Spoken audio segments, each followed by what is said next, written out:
Commissioner Thomas Jenkins. Good evening, everybody.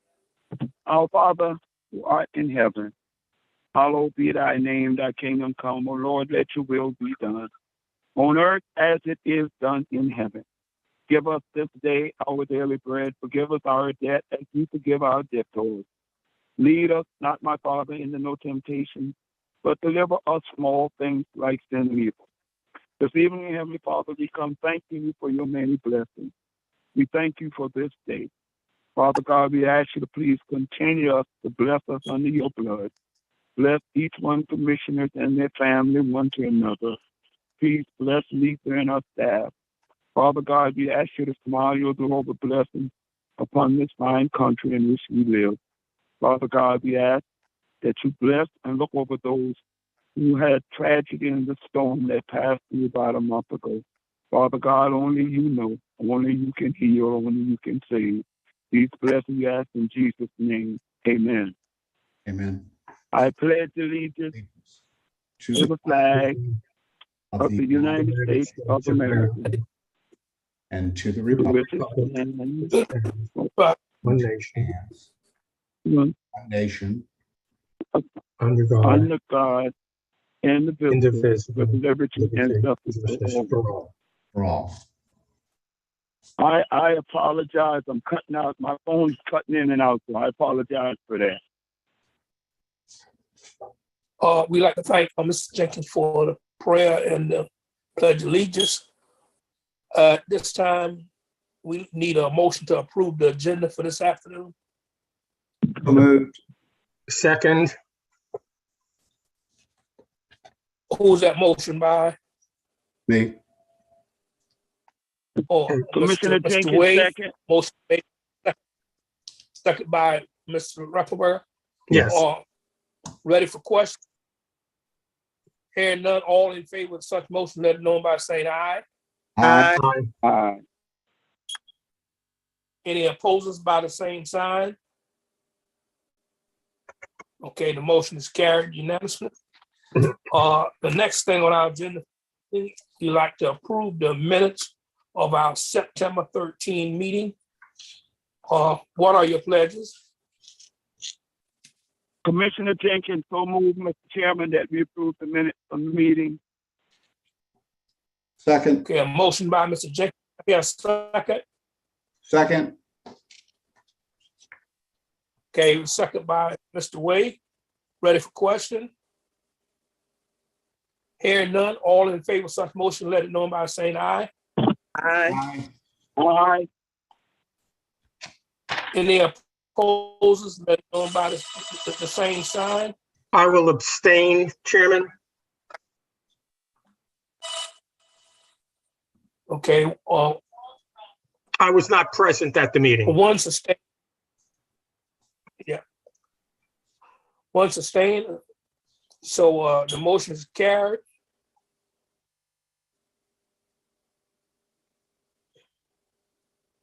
All right, the next thing on our agenda for this evening is master plan, CSP, single family rental development, tax map number 0841-00-03-030. At this time, Ms. Wagner, you will bring us up to date on. Mr. Chairman, Yes. the tax map number is incorrect. It's supposed to be 041-00-03-030. 0841 dash. No, not the 8. The 8 is incorrect. It's a typo. Yes, it's a typo. Sorry about that. It's 041. Okay. Everybody make that correction. Yes, sir. Thank you. Thank you, Mr. Wade. Okay, Ms. Wagner, you'll bring something to date on this? Yes, sir.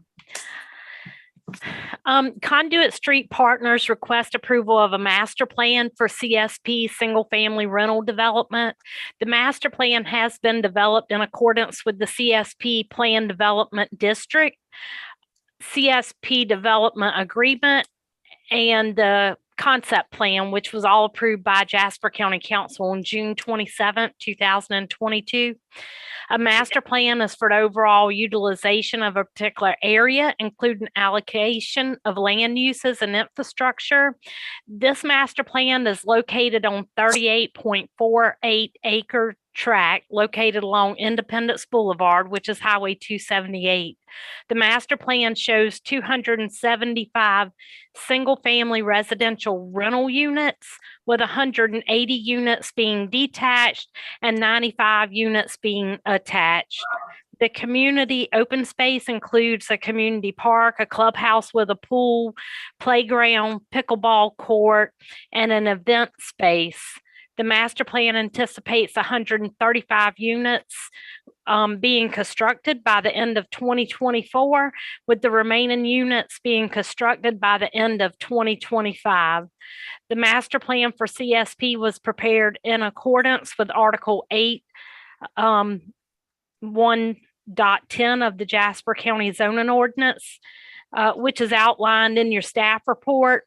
And I use that more or less as a checklist, so we could try and tell you, direct you where to go to find each of these items. I'm more than happy to go through this with you, but a lot of it, again, is just directing you to where to find this. In the document, everything was provided, I think, in like item I under number 7 on page 3 of the staff report. It asks for proposed location, dimensions, and description of land for public facilities. That was not applicable. So just where it's not applicable, everything has been provided for you. I'm happy to answer any questions. The applicants are here with us. If you have any questions for them, or if you want me to go through this stuff.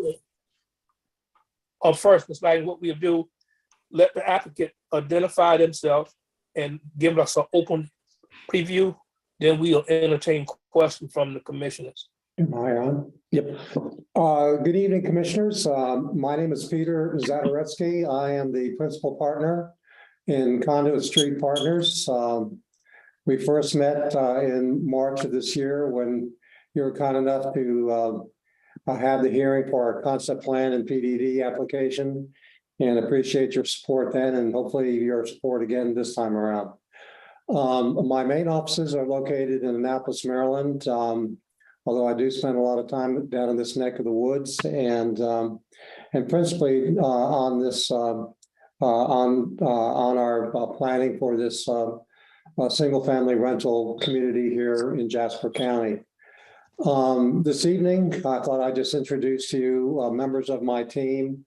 I'll just take a strategic pause. When I made my presentation to you in March of last year, it was just me. No attorneys, no engineers, no planners, just me. Since then, I put together, I think, a great team who has assisted me in preparing the master plan for the property. And that team is comprised of Jeff Ackerman, sitting here with me, Eric with Wood Partners, Jennifer Beal, our transportation engineer, Steve Plesko, CSP's Conduit Street Partners, principal senior engineer executive.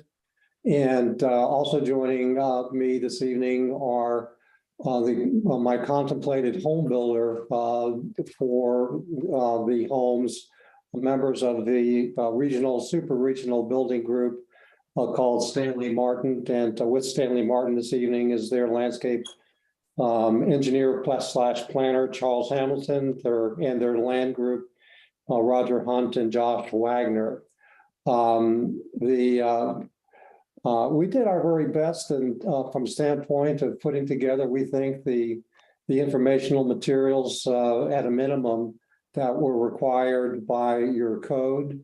We went into great detail to engineer or plan and prepare these materials to be as complete and accurate as we can be. We've come a long way since March of last year from a concept plan, as you might imagine.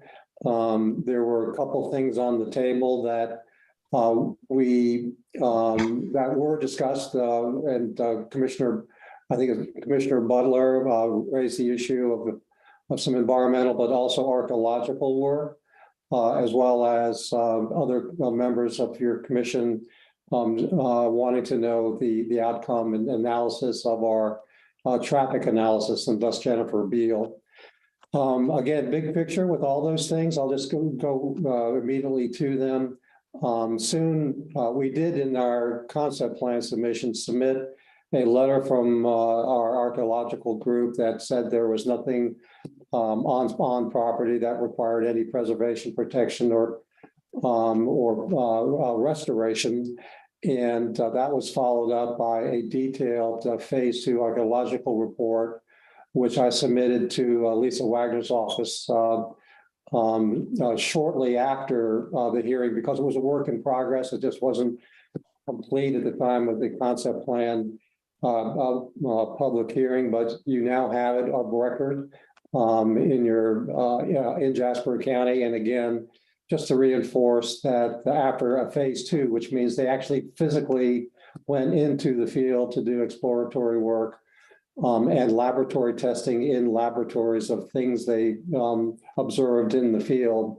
The outcome of that phase 2 report is prepared by Brockington and is agreed to by the state, was that there is nothing of any archaeological consequence on the property.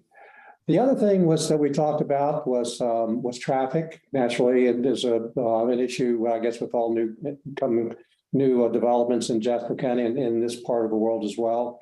But I did mention back then that we had planned on acquiring no less than 3 points of connection of this community to public roads. 2 of those points of connection are to US 278, and a third point of connection is to an existing state road called Brickyard Road, located in the southwest corner of the property.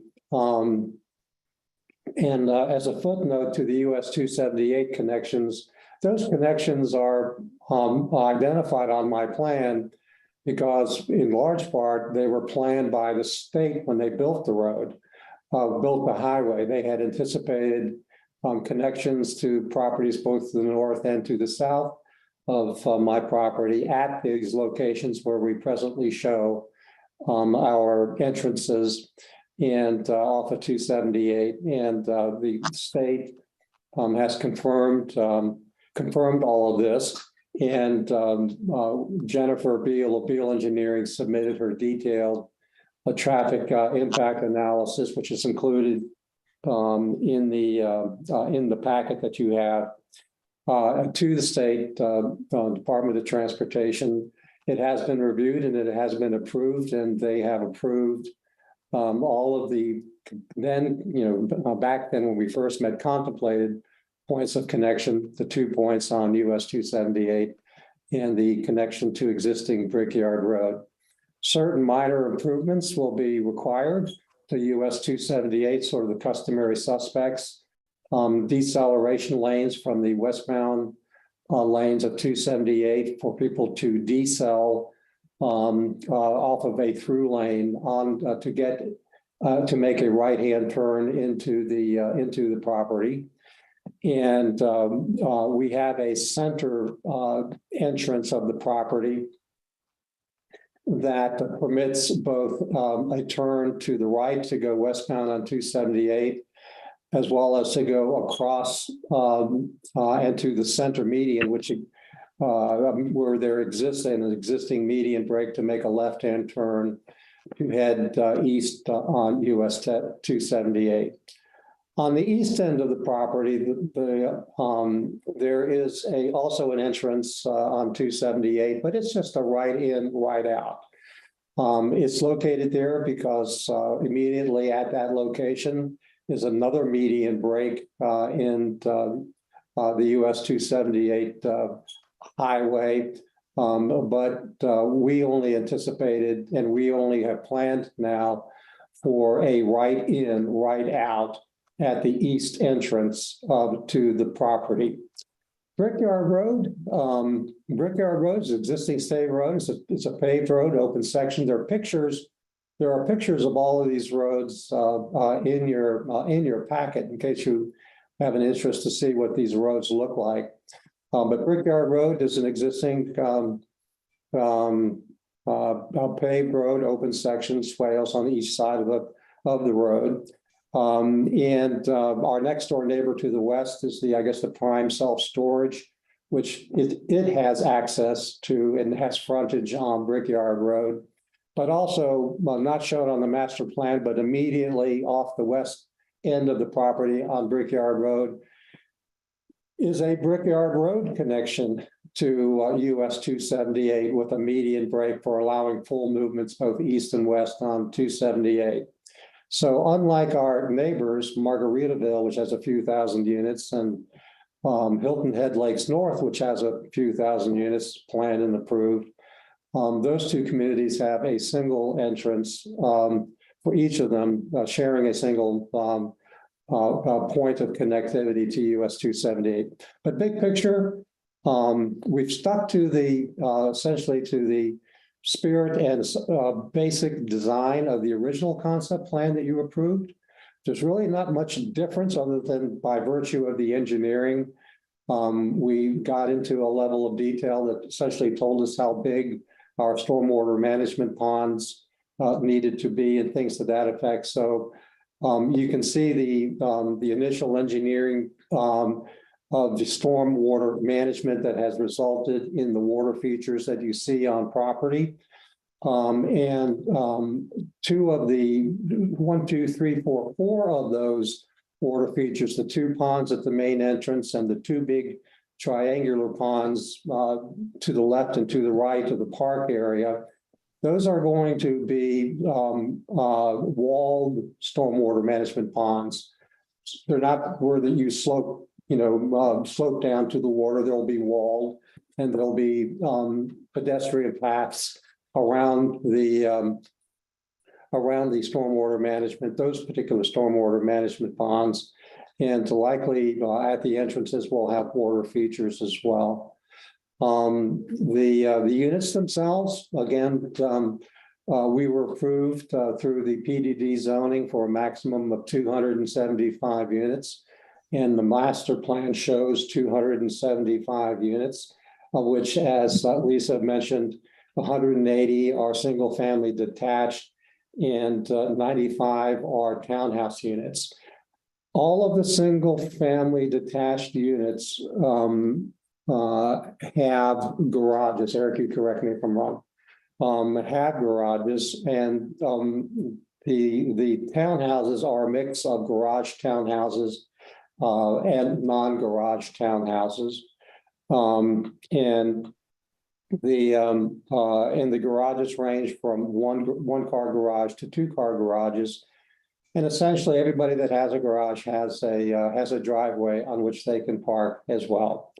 The road sections, we provided to you a cross section of the typical street in your packet in the master plan part of your exhibit, as well as a cross section to show the US 278 forested buffer, that 50-foot buffer that will be maintained between the property, the homes on the property, and US 278. The property as it presently exists is forested. It was in the 1970s or so. It was harvested. It hasn't been harvested since then. And so it has a good amount of forest on the property. And one of the key features for us is that we have, of the 38 or so acres of real estate that we have, total open space on the property is just under 16 acres. So we're about 37%, 40, just around 40% of open space on the property. In other words, we haven't paved over the earth here. We do have our 275 homes, but we do have just under 40% of open space. And we have planned at the moment a rather, I think, gracious amenity program for the community. We do have, as I said before, walking paths around the walls of stormwater management ponds and elsewhere. And then, of course, you can see on your master plan a center amenity parcel, which has your clubhouse, fitness center, a leasing center, pool decks. We have outdoor grilling areas. We have a park, as well as your playgrounds and the latest rage in the way of a pickleball ball court too. I've yet to play pickleball. I don't understand what the rage is all about, but it is, so we included it so far. But again, big picture, it's sort of WYSIWYG. What you see is what we're doing. We were fortunate not to have much we have no federally regulated wetlands on the property. This is rather unique in this part of the world. We thought we did when we first went out there, but later it was proved that there are no wetlands, no federally regulated wetlands on the property. We do have what is called a gum pond. It's a non-regulated water body. It's a small thing, about 0.6 acres. It sits at the front of the property, and we think it was a product that was built accidentally when they built US 278 when they were doing their grading. But nonetheless, we have a small gum pond at the front entrance. Our engineers and our environmentalists are working with the state, who is aware of it, about how we're going to work together to impact that and essentially eliminate it in favor of the two structured ponds that'll be at the main entrance of the property. So again, we tried to do again our very best to address every requirement in that section 810.1 that Lisa mentioned. And I think I've said everything I need to say at the moment. So myself and my team will answer any questions that you have about our plan. Okay, thank you very much. At this time, Commissioner Buckner, do you have any comments or questions at this time for him or Ms. Wagner? I do. Thank you, Mr. Pinckney. This is a question for Lisa, though. Lisa, that buffer, that 50-foot buffer, is that state highway right-of-way, or is that their property? It will be established on their property. Okay, so that is setting back away from the highway 278. From the edge of the right-of-way, yes. Okay. Is that something we require, that 50-foot buffer on their property? We do, because it's considered to be a highway corridor overlay district, 278. Okay. On the graphic that we got, it shows those ponds extending into that 50-foot right-of-way. Is that acceptable? Yes, it is. So in Article 8, 5 is the highway corridor overlay district, and it goes through the certain things that can be in there, like a sign, stormwater can be in there, of course, landscape and fences, underground utilities. That's about it. Okay, that was my question regarding that. Regarding, and I'm not sure who would answer this, but regarding exhibit, I think it's G, the wetlands delineation. I read the report from your consultant, but I did not see a clearance letter from either the Army Corps of Engineers or South Carolina DHEC. And your consultant made it clear that his clearance did not in any way remove the responsibility of the landowner to get clearance from those agencies. So I just wonder if that is available and just not included in our packet. The answer is that we have not, the state is fully aware of the gum pond, and the federal government is aware of the Corps of Engineers is aware of the gum pond. And we as the developer, we need to get a permit from somebody to make the impact. And we can declare to the Corps that we want to get a nationwide permit from the Corps, which is a relatively pro forma thing.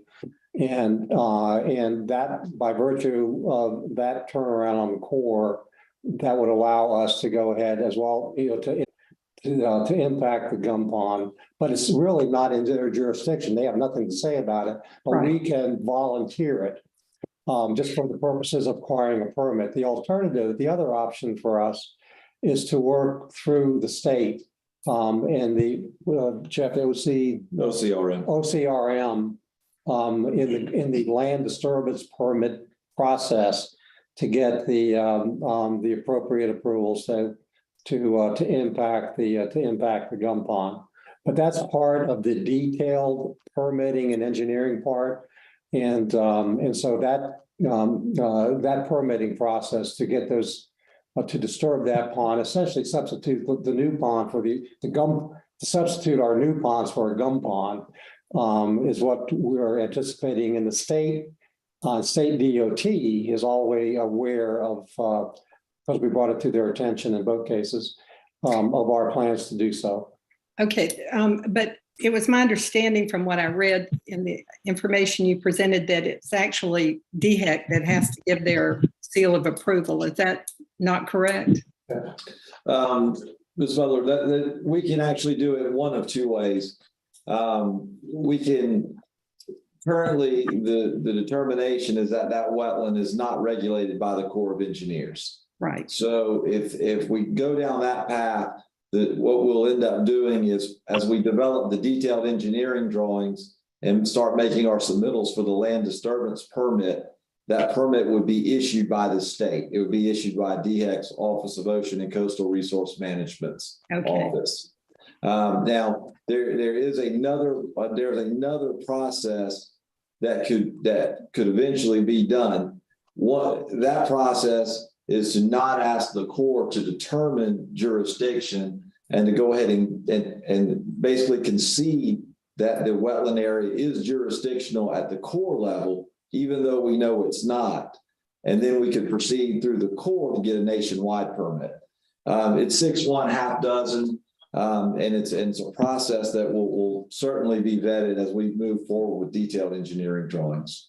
So Lisa, that information will come to us, and it's okay that it comes after the fact if we approve this tonight? So it actually doesn't come back to you. It goes through, if you approve it tonight, it goes through development plan approval. That is part of, they won't be able to get a development permit without either one of the permits. I will say the Army Corps is taking forever. I mean, at the county, when we were doing our neighborhood revitalization plan, it took us a year to just get our JD letter from them. And it's gotten so bad that what we've been doing with commercial projects now, if someone tightens up their development plans where they don't touch it at all, some of the engineers have been choosing to do that so that they don't have to wait. I mean, I have a couple of projects right now, they've been waiting for more than a year. But whatever's going on with the Army Corps of Engineers, they have reached out to Beaufort County, Jasper County, Hampton County, and Colleton County to bring us all together, and we're meeting with them November 2nd. Okay, so I guess my question was, we understand what the situation is, and it will be handled at a different step. Yes, ma'am, it will be handled, yes. Okay, all right, that was really my question. Okay, the other question I have is in regard to Exhibit K, Stormwater Drainage Master Plan. According to the way I looked at your map, it shows drainage from the property to the wetlands. And is that correct? Am I looking at that correct? That's that correct. The property will drain into the wetlands. You know, I've lived here pretty much all my life, and I'm wondering what happens to this property during wet periods. I mean, that property was a swamp, and in my youth, where will the runoff go when you send it to the wetlands, when the wetlands are full? I mean, will these homes be flooded? Are there protections in place? It's a real concern of mine, given the nature of the property in that particular area of our county. I mean, we're low in general, but will digging a few ponds around the property be enough to provide assurance to these renters that their properties won't be flooded? We get a lot of rain here. Some years we get a lot of rain, and I'm concerned about that. And I don't know what agency would oversee that. I certainly don't have the technical know-how, but I have a concern about draining property to the wetlands, not only in protection of the people who will be living there, but to the residents who live here. When developments like this come around and they drain into our wetlands, that runoff does not stay there. Those things feed into our rivers. And I'm concerned about that. The fact that we would be taking runoff from a development, sending it to the wetlands that ultimately reaches our rivers. And so that's a concern. And I wonder what agency oversees that. Lisa, maybe, do we know what the environmental impact of runoff into our wetlands in this area will be? So they'll have to get a stormwater permit from South Carolina Department of Health Environmental Control. It's also it's the OCRM that Mr. Ackerman just mentioned. Did they look at those kinds of things? Are there public hearings for that? So that, we have a huge issue going on in our county right now. Well, normally, that is the way the properties drain. You're required to keep the rainwater on your site. You treat it for quantity and quality for a certain amount of time, then it slowly runs off into the wetlands and it does release. But that's why it has to be treated for quality, so that you're not releasing discharges into the rivers that shouldn't go there. So yeah, they have requirements that you have to meet. We do too. But that's all part of the development permit. Like, you have to have all your state permits in order for us to give you a development permit. We do not issue any without every required state permit. We make sure we have that in hand before we'll sign off on any development permit. Okay, so I guess my question, you probably said this and I probably didn't hear it, but my question is, does the public have an opportunity to comment on permits that before they are issued to allow drainage or runoff, however you want to categorize it, into our wetlands? I do not believe there's a public hearing process. I know at the county level, there's not for development plans approval. And Mr. Ackerman probably could answer that about from South Carolina DHEC, but I'm not aware of any public comment period that they have for that. They have criteria that you have to meet. And as long as you meet that, then it doesn't matter. Okay. All right. Thank you for that information, Lisa. Sure. I have one other concern, and all of the residents of this development will not have a private yard. The townhouses, for example, those people would not have access to the private yard. Is that right or wrong? Not entirely correct. Everybody will have a backyard. And every home will have, even the townhomes will have, if you can imagine your typical townhome community that has a one-car garage or surface parking in front of a sidewalk that has a lead sidewalk to the front door of a townhouse that doesn't have a garage.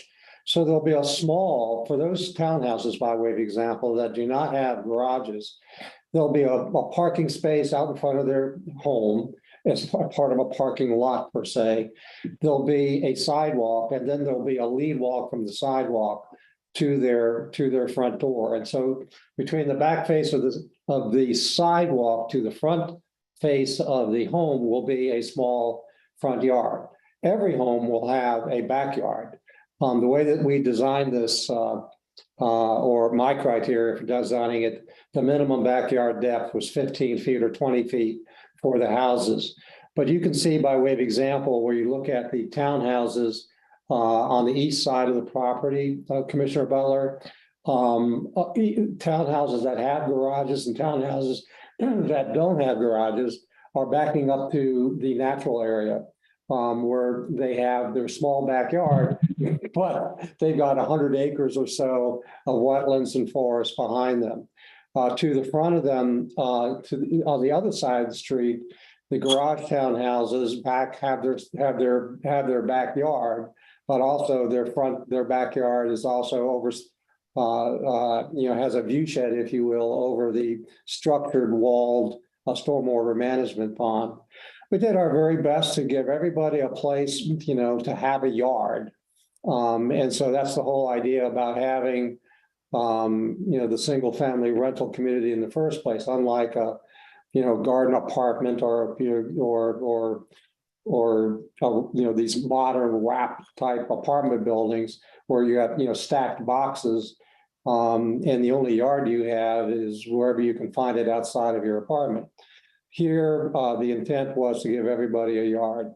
And at the minimum, we were looking at 15 foot on the back and whatever we could give them on the front. So yes, there are private spaces for all within the community.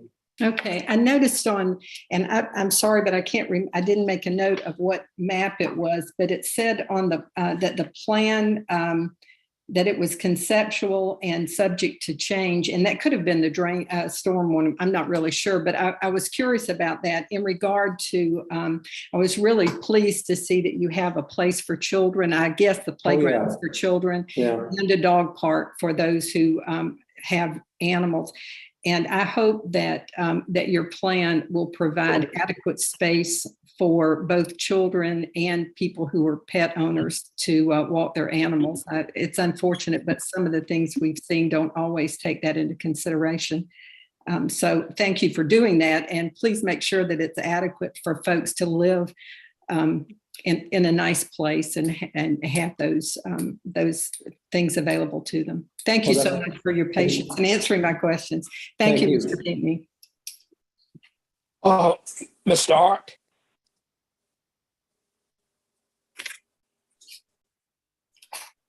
You're muted, Art. My apologies. I just have a few questions. One of them, Ms. Butler did touch upon. Being a relatively newcomer to the Low Country, only having been here for about 4 years, and I definitely live in a planned development over at Sun City. I've seen what continual rain can do to a properties and a neighborhood. I think, that issue was addressed. Hopefully, as things drain to the west, again, we're not going to be left with a number of homes that are just soggy masses of grass and mud. But putting that aside, I do have two questions. The first, I guess, Ms. Beal, if I'm not mistaken, you headed up the TIA for this development. Interstate 278 can be a very fast-moving and difficult corridor, especially, we'll call it in season, from May through October, as all the tourists head from I-95 and they flock to Hilton Head. I know there's a relatively new traffic light just to the east over by Margaritaville, where it crosses over into another development. Having a traffic light there may create what I can only refer to as some delays and openings in the traffic for the residents leaving this development. And I guess the first question is, how much room is there on the center median, or how many cars can be queued there to make that left-hand turn so they're headed eastbound? What's your sense on that, Ms. Beal? So we do the study when actually school's in session. So we're looking at more of your kind of spring and fall time periods. That's what the Department of Transportation has us look at. But as for the median, you can usually fit about 1 to 2 vehicles in the medians that are designed that way. And you will get the gaps. So we actually did the traffic study prior to the Margaritaville signal going in. But yes, you will get some gaps, particularly westbound on 278, that will allow for that movement. But we do expect the movements out of the development to be 2-step, where you would stop in the median and then continue on. Okay, and what happens if a car is traveling eastbound? Mm-hmm. They're looking to make a left-hand turn into the development, and a car is coming out of the development looking to turn, bear with me, left, going eastbound to the Hilton Head area. Is there going to be enough room for them without people getting stuck in a traffic lane?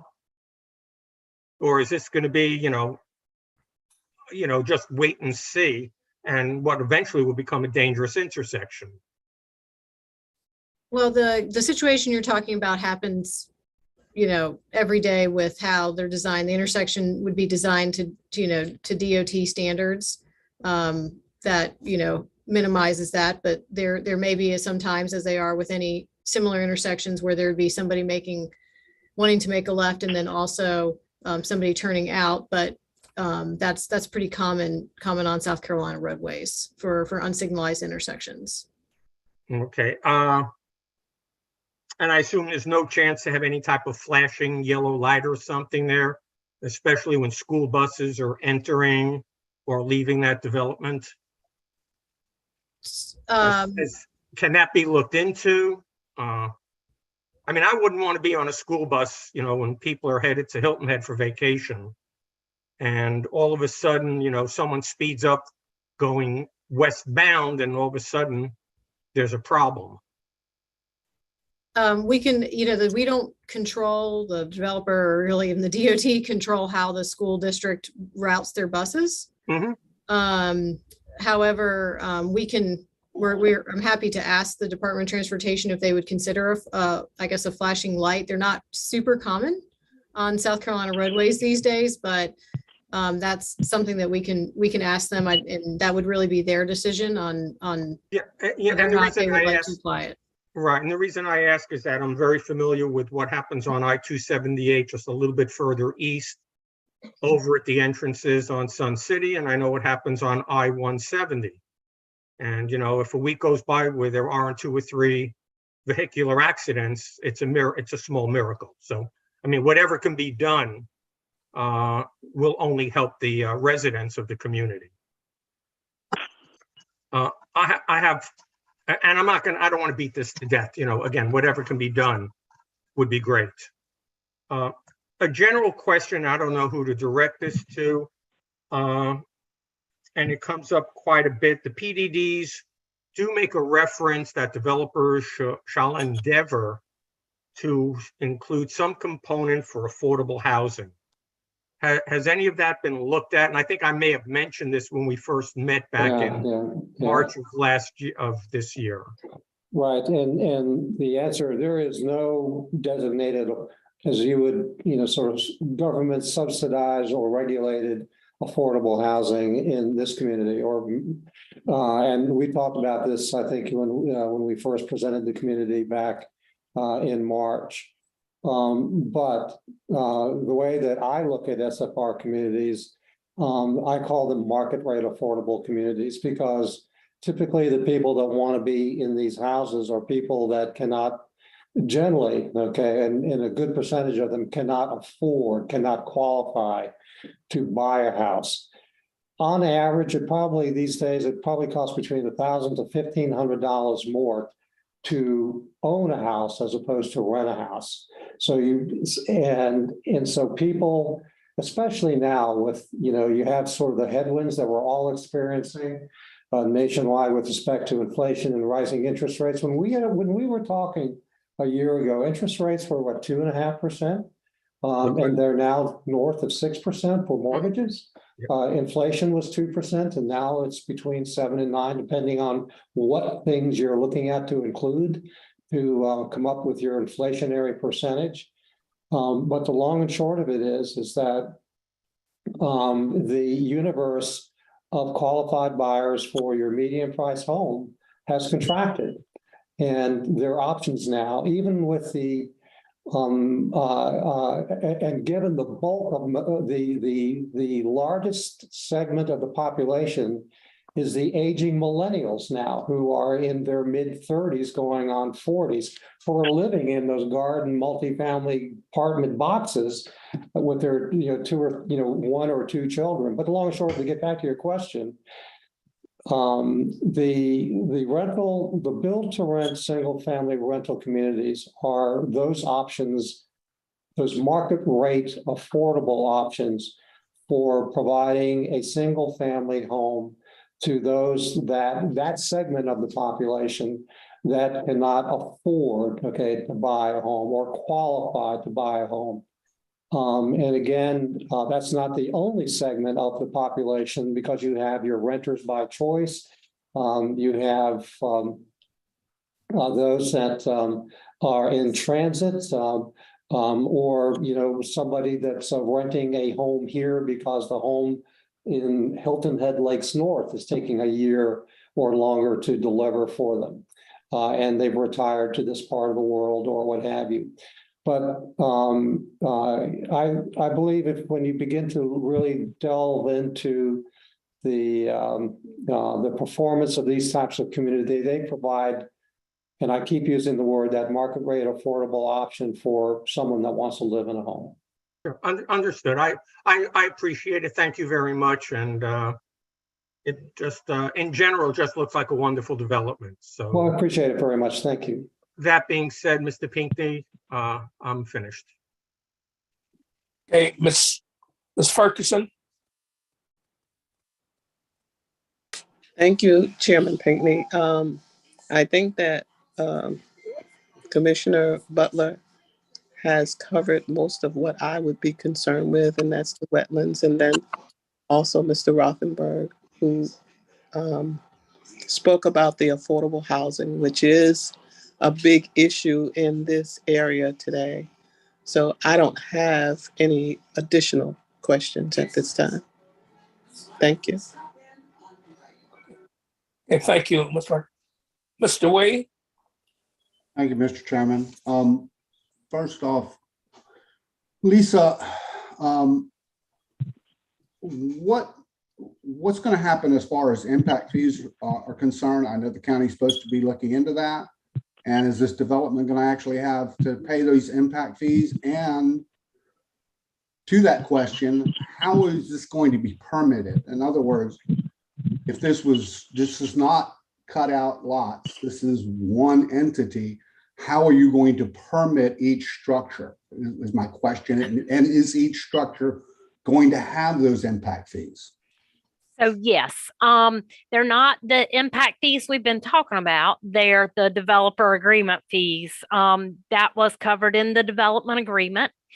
They will pay per rooftop, and we will, because it's a commercial site plan. It's one lot. It's a rental product. So they will have to come in and do a major site plan to get a development permit. And then from there, they'll move to the building department, and each structure will have to have a building permit. So if it's a a single family residence that's detached, it gets a permit. If it is a townhouse and say there's 5 units attached, then those 5 units will fall under a building permit, but the building permit still covers each space. Okay. All right. My next question too is to Lisa as well. As far as police and fire protection, what's the closest fire protection and police besides this town of Hardyville? Besides the city of Hardyville? So at the New River Center on Mead Road, there is a fire department that's county. There's also one at Steiny Road.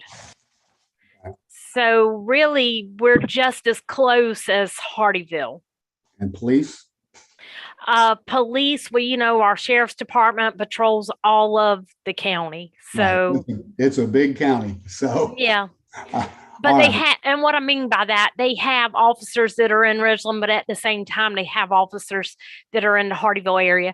Now, whether there was any type of agreement that was struck between Jasper County and the city of Hardyville, that would be up to our county council. At this time, I know of none, but you never say never, Okay.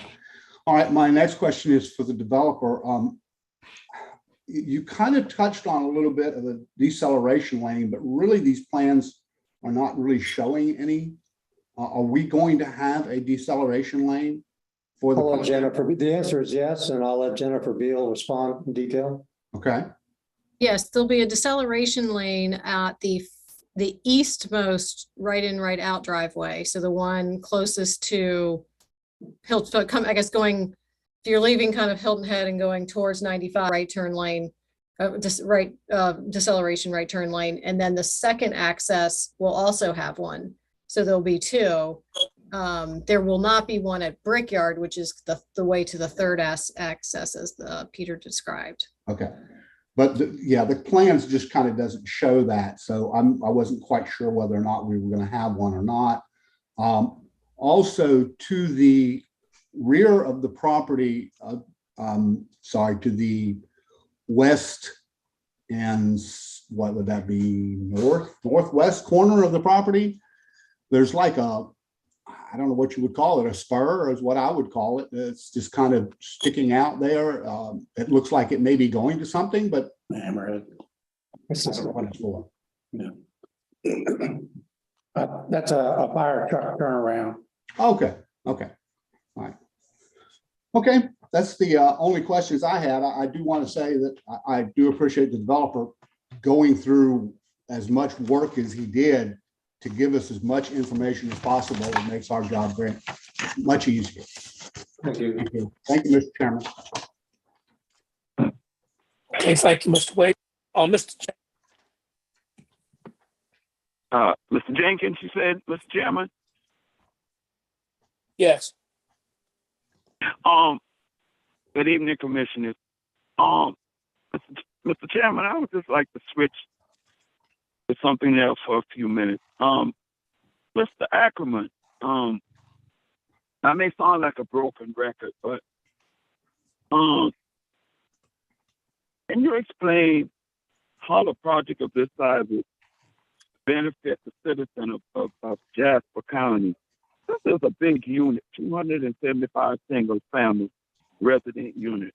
My next question, have you figured out, I don't know if these will be long-term or short-term rentals, but has you figured out what one of these rental units would rent for a month? I'll go ahead and address that, Commissioner Jenkins. I want to circle back to what I mentioned just a little while ago about where things were a year ago and where things are today. First of all, I want to say from the standpoint of rental and, the fact that it's a 275 unit rental community, I think I provided some material that of all the rental product nationwide, about 40% of that is single-family housing. And so it's one of the largest components of housing with respect to just a rental product. And from the standpoint of the rents, when you and I and the commissioners were talking in March, again, as I mentioned to you before, we had anticipated rents probably just under $2 a foot for a house, and probably in the $1.80 range. And and that's a year ago.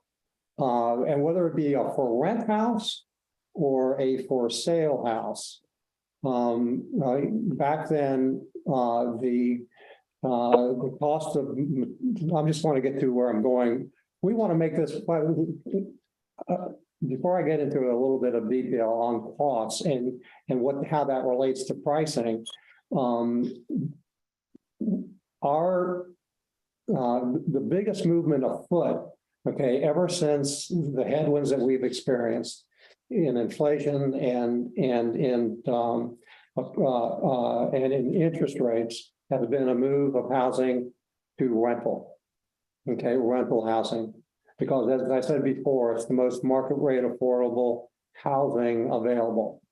I cannot put my finger on what a rent now is going to be, okay, to give you a specific rent number, Commissioner Jenkins, because it is an extraordinary moving target. We never thought that gas would be $5 a gallon a year ago, that inflation would be 9%, construction costs up 16 to 20%. And just if you were to go out and try to order the electrical transformers for this community that are going to be sitting along the back face of the curb, you're probably talking just 60 or 70 weeks to get these types of products. But the long and short of it is that we don't have a set rent on these homes right now because of the movement that's afoot with respect to just the national economy. But it will be more affordable than trying to go out and buy a house of similar square footage with similar amenities. I can tell you that. So I know I'm being a little bit evasive, but I'm being purposely evasive because I don't want to mislead you or anybody else on this phone call, on a Zoom call. So, but in any event, that's the way I can answer it, and I have. Well, the reason why I'm concerned and the reason why I asked the question, I don't know if you're familiar with what's in Jasper County, and I'm just concerned that if I make $40,000 a year, I am concerned if I would be able to rent one of these units if I have to, because that's the reason I'm asking this question. I'm just concerned that the people in Jasper County would be able, with all of these master plans and all of these units that come into Jasper County, that the citizen of Jasper County would be able to enjoy some of this. And I know each commissioner sits on here know what the average income is in Jasper County. And my question is, if I make $40,000 a year, would I be able to rent one of these units? That's my concern. Not only me, anybody in Jasper County, would they be able to get in one of these units to rent? And that's one of the reasons why I asked you that question. What if you have an idea what the rental would be? I cannot answer that question right now, and I know I want to give you an answer first of all, but I can't. And if that results in your decision-making process as to the approval or not of this project, that's your decision, and I respect that. But I'm not going to mislead you or anybody else on this Zoom call. Last year when I came in here, as I said to you, we were looking at Rents right around $1.80 a square foot. And I cannot tell you whether or not that's going to be the rent tomorrow. Or 2 years from now when this thing is finally delivered. But what I can, and I'll say it again, what I can tell you, Commissioner Jenkins, is that this will be the most affordable rental, the most affordable single-family detached or single-family attached housing in this community, as far as a new community is concerned. Because what are your options for new housing in this part of Jasper County? You're going to walk into Hilton Head Lakes North and pay, if you're at $40,000, and look at the minimum priced homes there in the mid 500s or 600s. Okay. Or are you going to drive out of that community, head a little bit further west and pull into the entrance of this single family rental community, and being able to say, that you don't have the 5% or 10% earnest money that you need to have, but deposit money that you need to have to buy that $300,000 or $400,000 home. You don't need that. You're not going to be paying real estate taxes. You're not going to be paying maintenance. Okay, all of that is just one rent. Okay, that you have here. And when the roof goes bad, when the appliance goes bad, when the window is leaking, okay, that's all on the landlord and not the owner. So from the standpoint, again, circling back to whether it's 40,000 or 60,000 or less, this will be the most market rate affordable new residential community on US 278 that I'll know of presently. Well, okay, it just amazed me that, with all the knowledge those people you have that put this package together, nobody thought about, what the rent is going to be. We'll be able to tell them tonight an estimate. But, I'm just concerned about the citizens of this county, if they will be able to get in some of these units. Thank you, Mr. Chairman. Thank you, Mr. Jenkins. Ms. Jennifer, a quick question for you. You are the traffic specialist on this project, right? Yes, we performed the traffic study for the project. Yes. I heard you said earlier you're going to meet what the DOT guidelines is. My concern is, as a traffic specialist, are you willing to go above what DOT to make that entry in and out of that project more safer for the renters? So sometimes DOT, they go by the state and make guidelines. I know, but I'm talking about as you as a specialist have been working on projects of this sort. Are you willing to go above what they require to make sure that it's a safe entrance in and out? Because Mr. Art asks about even a flashing caution light. You say, well, I don't know whether the state to do that. Sometimes when people do that, if y'all pay for it, they allow you to put it there. So we won't do if you want a traffic light. Okay, go ahead. So we won't do the design of the intersection. We look at traffic flows.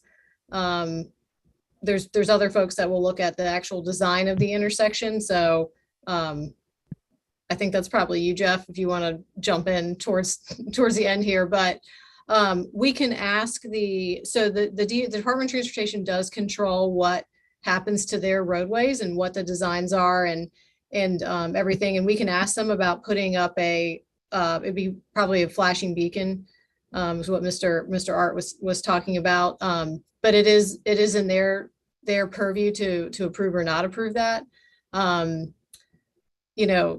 As for a traffic signal, that would be that there's federal guidelines that have to be met, but we can speak to the department and see if there's anything else and that they would recommend from the design standpoint. But I don't know, Jeff, if you got anything that you want to add to that. Yeah, thanks, Jennifer. I was asking a question from your perspective.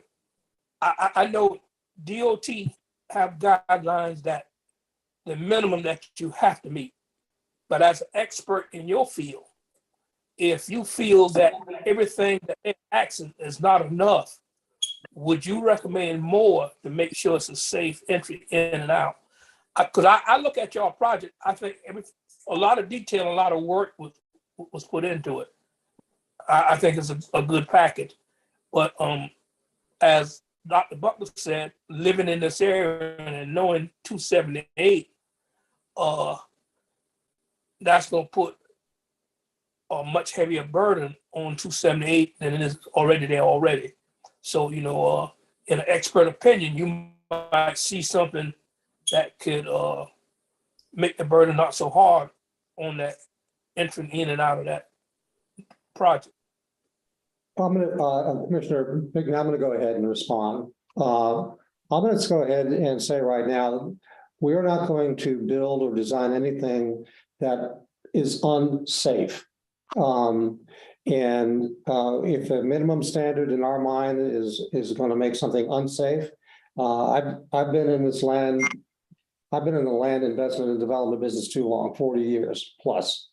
I've never done anything that I regretted doing because I've always delivered a first-class community or first-class mixed-use project.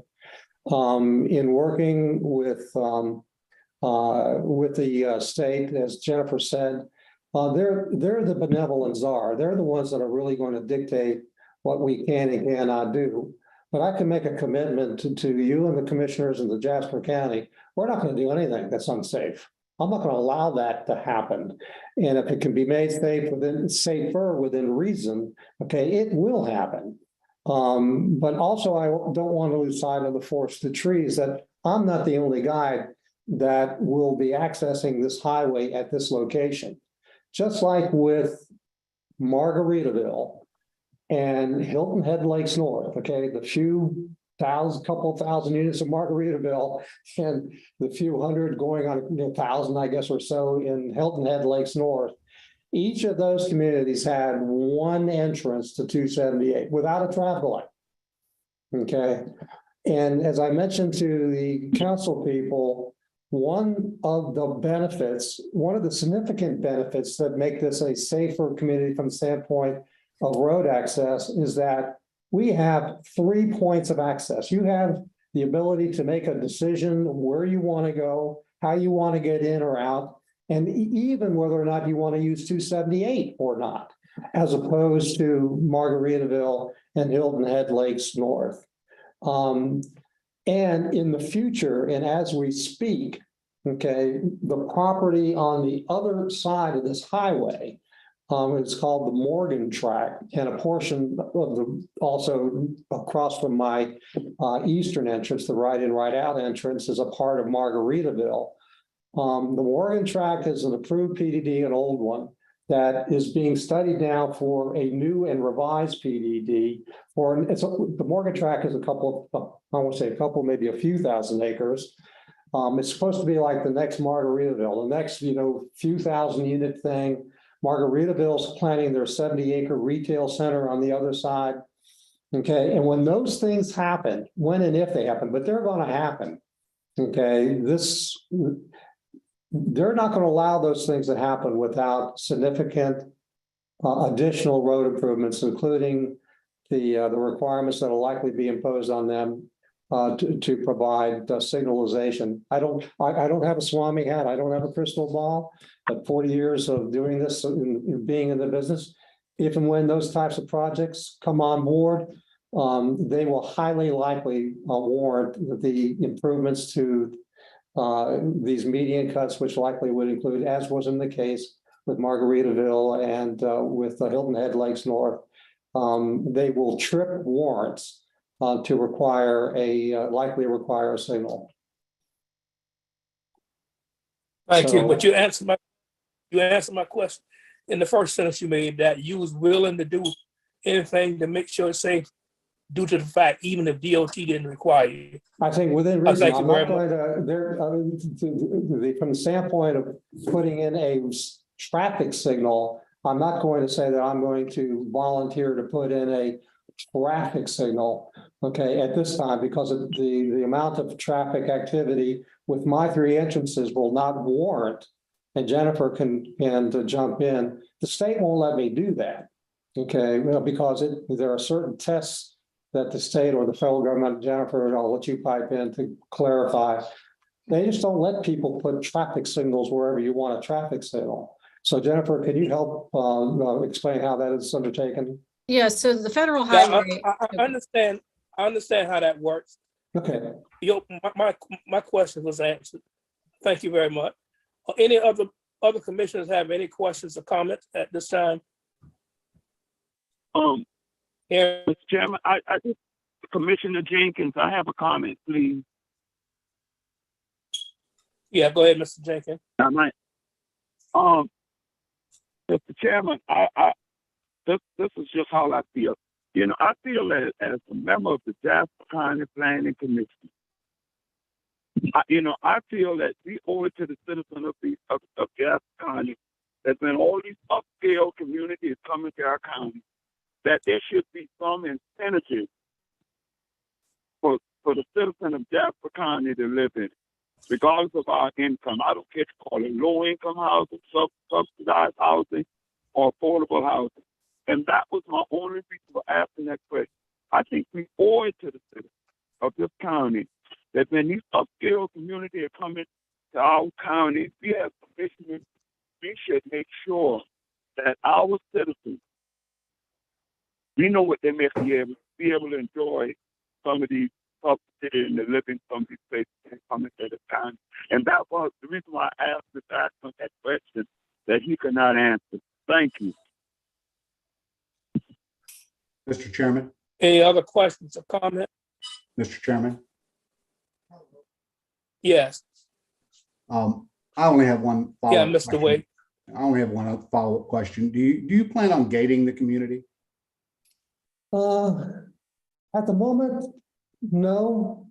So the answer is at the moment, the master plan and my plans have not included a gate. Okay.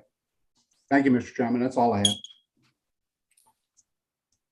No other questions or comment? I'm ready to entertain a motion. I'll make a motion that we approve the master plan for tax map number 041-0003-030.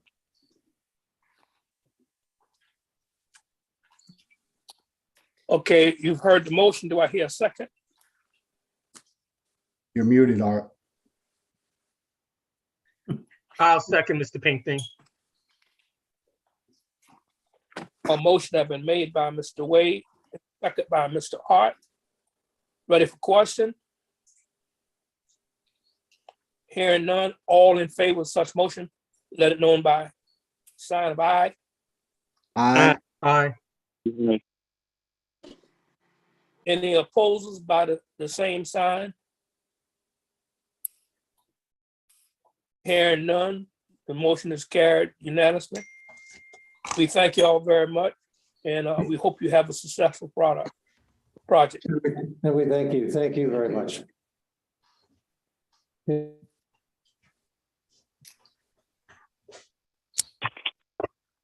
Lisa. Hey, this is Deborah. Can you hear me? Yes, I can. I have a question while we're getting ready to go to the next item. I'm sorry, Mr. Pinckney, are you moving on?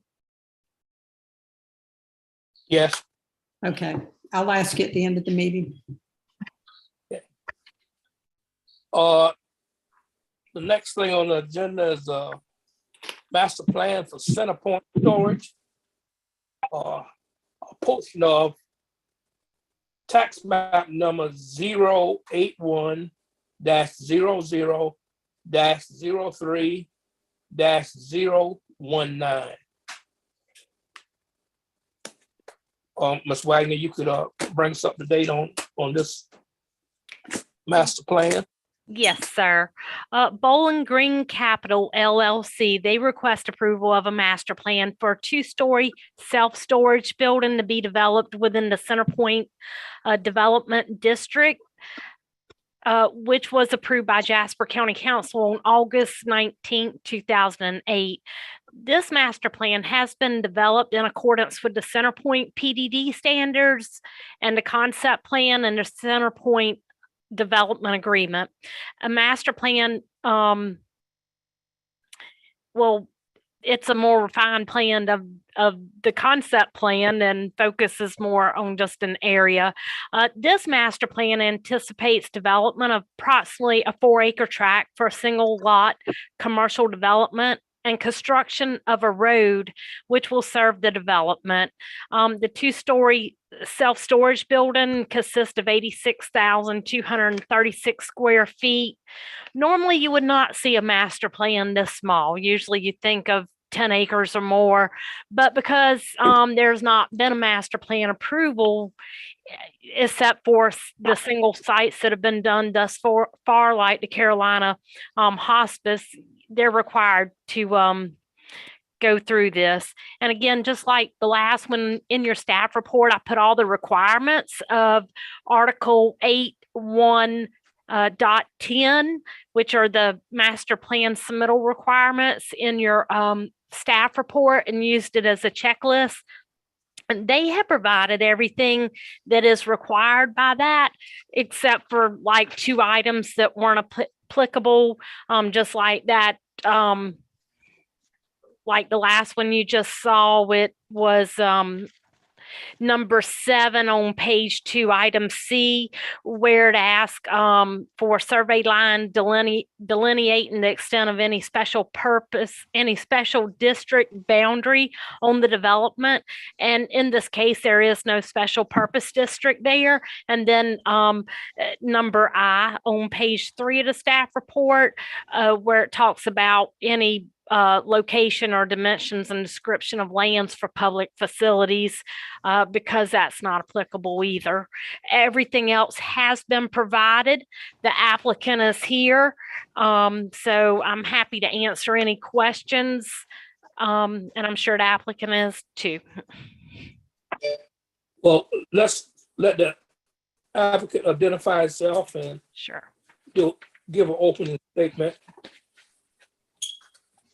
Hi, I'm Paul Moore with Ward Edwards Engineering. I've got with me Jacob Hincher.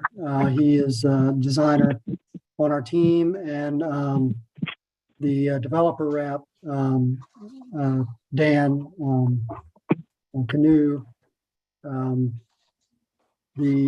I'll keep it brief.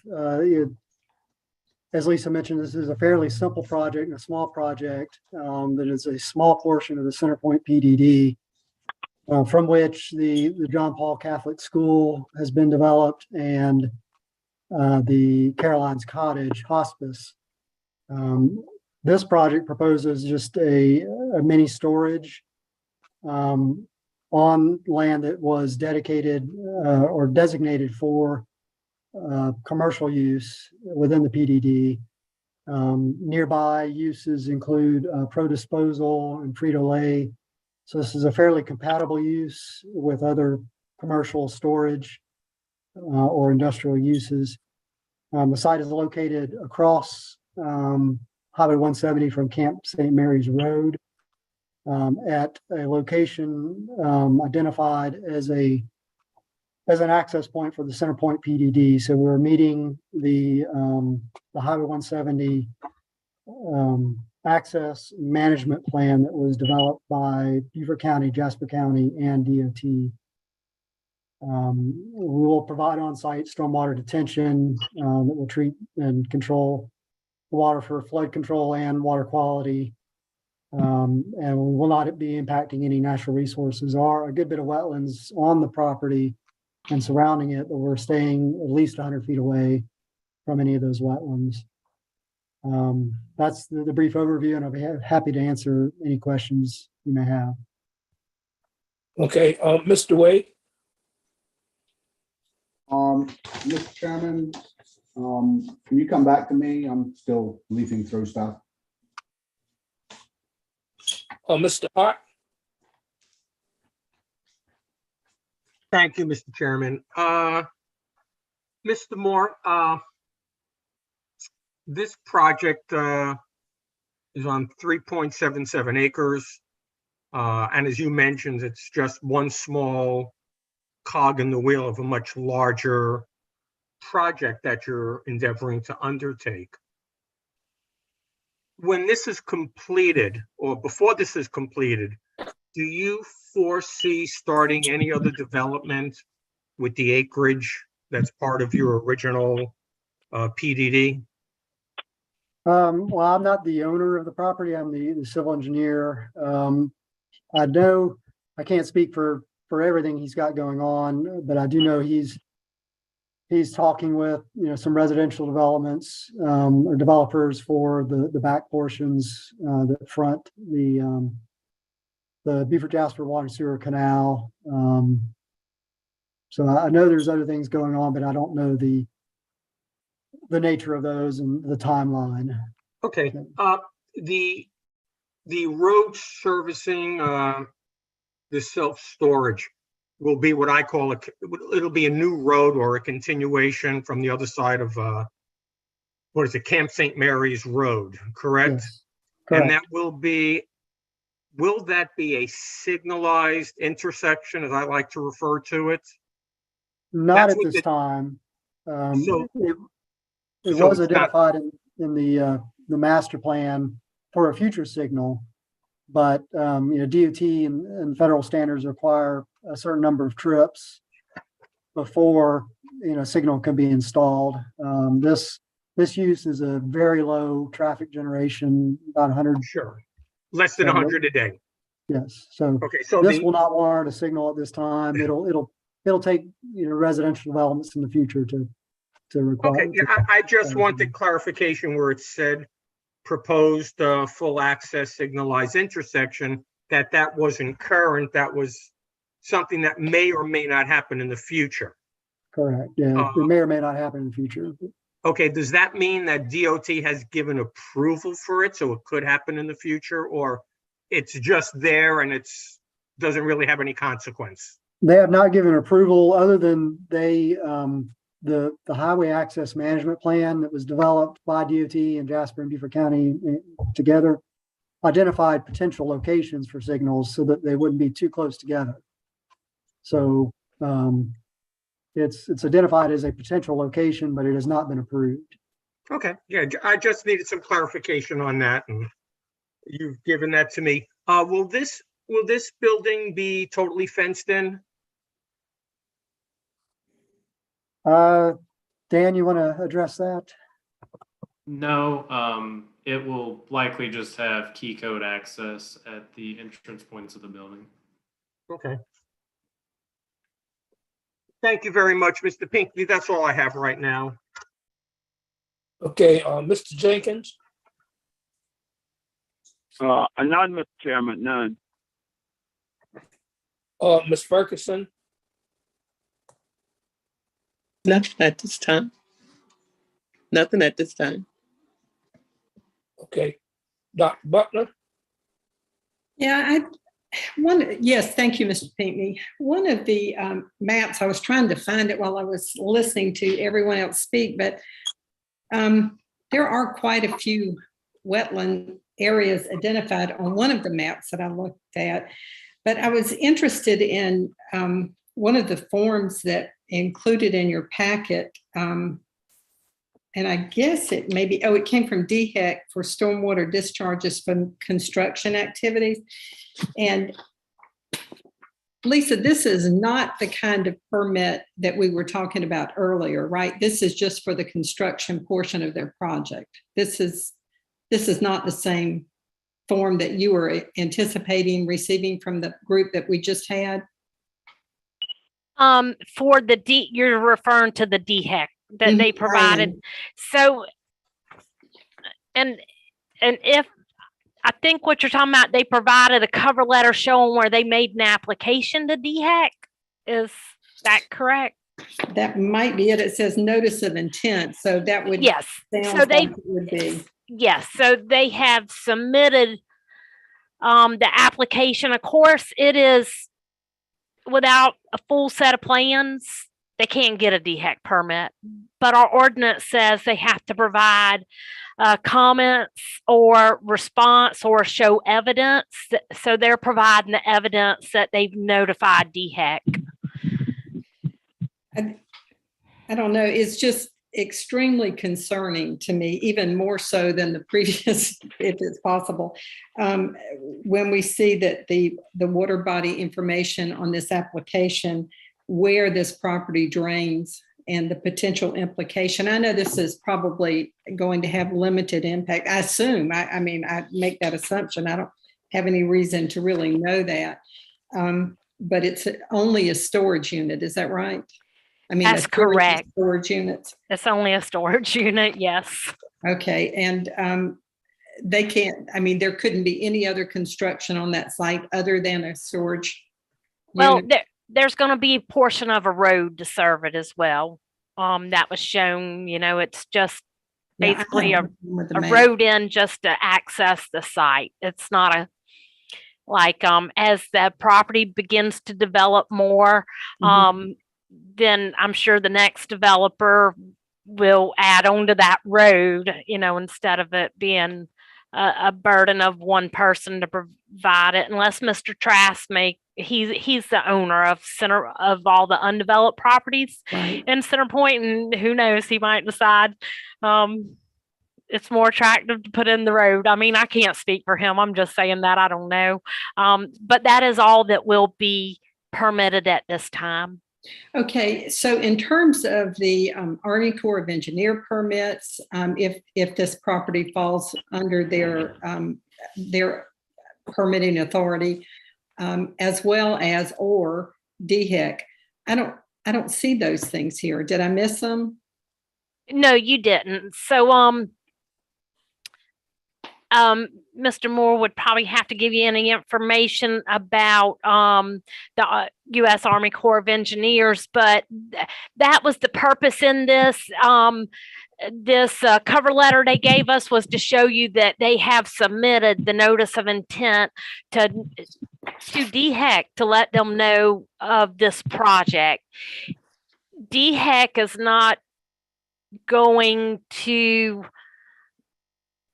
give them a response until they give them a set of engineered plans. So why are we addressing this before the required permits are issued? That doesn't make sense to me. We're being asked to make a decision before we even have the information in front of us. So that probably needs to be revisited in our ordinance. It is a requirement that we have that you at least show evidence. So he's showing evidence that he has reached out to them. Again, the DHEC, not the Corps. That's right. And this could be under the Corps' purview, not under DHEC's, because there is a sizable amount of, well, I'm talking about the entire property. Right. There were a lot of wetlands. I would imagine probably back in 2008 when this was approved. Now, Mr. Moore might know more about this than me, but I would think they probably at some point did have a JD letter, but, you know, they're only good for 5 years. No, I didn't know that. Am I correct, Mr. Moore?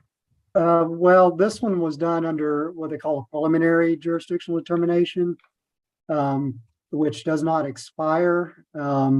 However, if we were to ask for permission to impact a wetland, that preliminary JD would have to be upgraded to a full jurisdictional determination, which then would have a 5-year limit. We are not looking to impact any wetlands. We're staying at least 100 feet away from all wetlands. So there's no impact, and the Army Corps will not be required to review, because we're not impacting any jurisdictional wetlands. Okay, and so my concern, and I understand that, and I heard you say that earlier, but my concern has to do with runoff from these properties that are being developed, because that certainly impacts not only the area in the immediate vicinity, but as you indicated in your letter of intent, there are the Oakey River is certainly impacted by any development on this property. So that's my concern. I'm I'm not a professional. I don't know, but I know that we need to rely on the reports from professionals who do know. And that's the reason they have to be included in the packet so that we can know that the people that need to review this have. I understand this is a limited project, but that is a concern I have. So anyway, that's pretty much it. I mean, it's, I will say we will provide stormwater treatment on site, and in everything we do, we're both required and we seek to go above and beyond to match pre-development runoff conditions in post-development state. So, those wetlands, you're right, we don't want to send too much stormwater to them, but we also don't want to send too little because they rely on that runoff, to stay wet. We don't want to dry those wetlands up. So Right. when we do our design, we're going to match those existing conditions as closely as possible in post-development. So we're not going to cut off runoff from those wetlands. We're still going to send an equal amount to what's going there now. and it'll be clean water that you're sending out. Yes, Lisa the mentioned stormwater that ponds. earlier. I don't know how you do that on a small site, but that's your goal, is to make sure that the water leaving your site does not contaminate the wetlands. Yes, ma'am. Our river. Yes, ma'am. It's the ponds are designed to capture sediment, capture nitrogen, phosphorus, fecal coliform bacteria, any contaminants of concern, and hold those on site and not discharge them off site. Just as a curiosity, is that measured in some way? Is somebody responsible for monitoring that? Or is it just we put it there and this is what it's for and goodbye? The state monitors the like the Ocoee River for all those. The individual sites are not monitored. Yeah, see, that's a problem. Yeah. Okay. Well, thank you very much for your explanation. Yeah. Thank you, Mr. Pinckney. Mr. Wade? Yes, Mr. Chairman, thank you. The only question I have is I really don't see on the plans whether or not this is going to be fenced in. I'm assuming it would be because there's a storage facility, but I'm not really seeing it on the plans. Is that correct? Or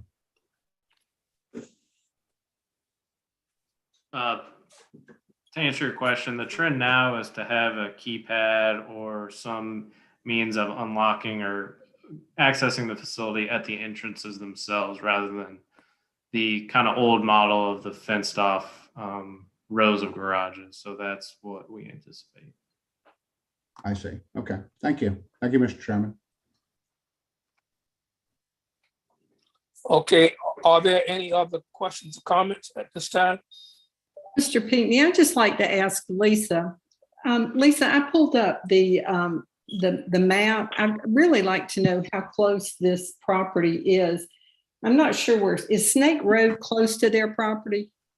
Or am I way too far down 170? Snake Road isn't too far away, and I'm not good at giving you an approximation of how far, but I'm gonna say a mile to 2 miles. It's just hard to I would tell. say it's at least a mile. I'm not sure where this is going on this map that the county has. It's not real clear. Which map is it? I'm sorry. I just put in the number of the map number, and on the county's GIS on the Q Public site. Right. And so, what's your question again? I'm sorry. Wait, can you see it? Can you look at that map? I'm looking at it right now, Lisa. I just don't have it up, but yes, I can look at it. Which piece of property is it? It's about 2 miles from Snake Road. You see how the red, which one is it on this map? Which one of the pieces that are outlined in red? Or it's not shown? You're talking about the parcel that's going to be cut out? Right. Yeah, are you looking at the map or not? I am. I'm looking at the map. There's like I don't know what that is right there. It looks like some kind of building right there. A parking lot on the end or something? Right at the middle of the property. It looks like it's on the other side of that. Yeah, so there's two or three out parcels there. One of them's Great. the church, and one used to be the Stuckey Brothers Furniture. I don't even know if Stuckey Oh, Brothers is still okay. there. So Okay, it is just beyond that. towards John Paul? Yes, towards John Paul. And Oh, I okay. believe it's right across from Old Bailey's Road, isn't it? I think I read that in their information. Okay, I have a better idea now. I just could not visualize this, and I just really wanted to have it in my mind. Thank you. I'm sorry for the delay. Pardon me? It's across from Camp St. Mary's Road. Oh, okay. Okay, I know where it is now. All right. Thank you very much, Mr. Keaton. Thanks, Lisa. You're welcome. Yes, are there any other questions or comments?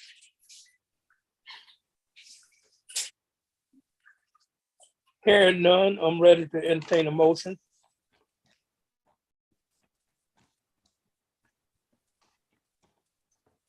I'll make a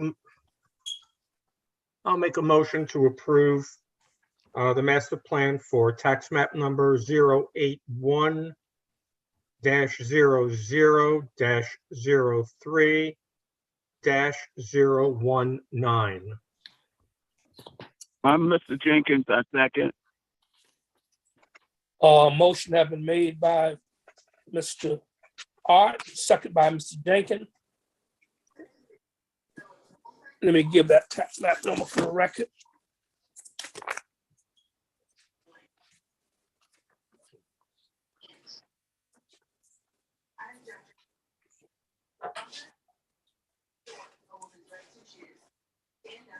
A lot of paper.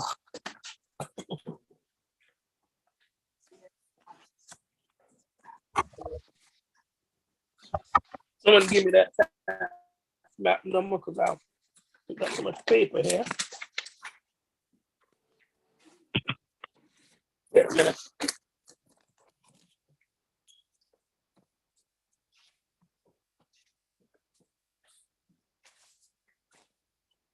Okay, a motion has been made for approval on tax map number 081-00-03-019.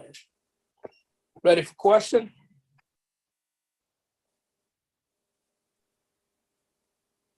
Hearing none, all in favor of such motion, let it know by saying aye. Aye. Aye. Any opposed by the same sign? Mr. Hearing Payton, none, Deborah Butler the here. motion is carried unanimously. No, it's not carried Yes. unanimously. Deborah Butler voted against this. Mr. Payton, did you Okay, hear me? well, I didn't hear you say aye. No, that's okay. The record can reflect that, but I didn't hear aye when I asked for it.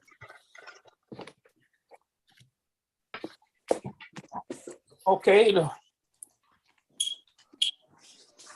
next thing on our agenda is the master plan for Oakley Apartments.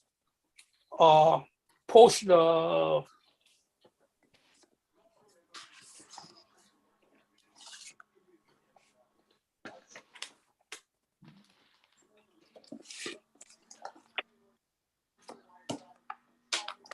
tax map number 081-00-03-0119.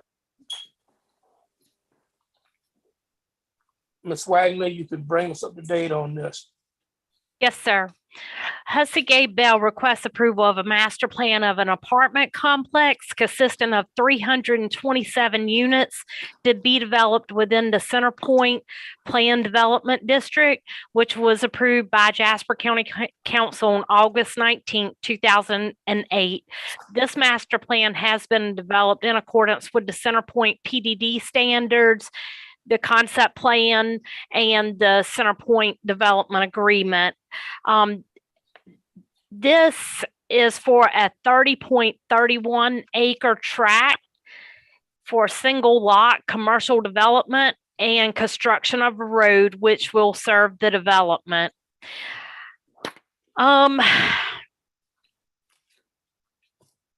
In your staff report, just like the other ones, I outlined all the requirements of Article 8 110. Basically, everything was provided except for the will serve letters. We did have one, I think, from Beaufort Jasper Water Sewer Authority. We had that letter. And we didn't get all of the project agencies or the permitting agencies. At the time that I wrote the staff report, we didn't have the information from EMS, but just before we sent these out the door, we did get an email from EMS, which I did include. I put it right on front of the book that it was from the Fire Marshal, Dave Scher, who said he and Chief Wells and Chief Vaughn are aware of the project and that they have no objections at this time.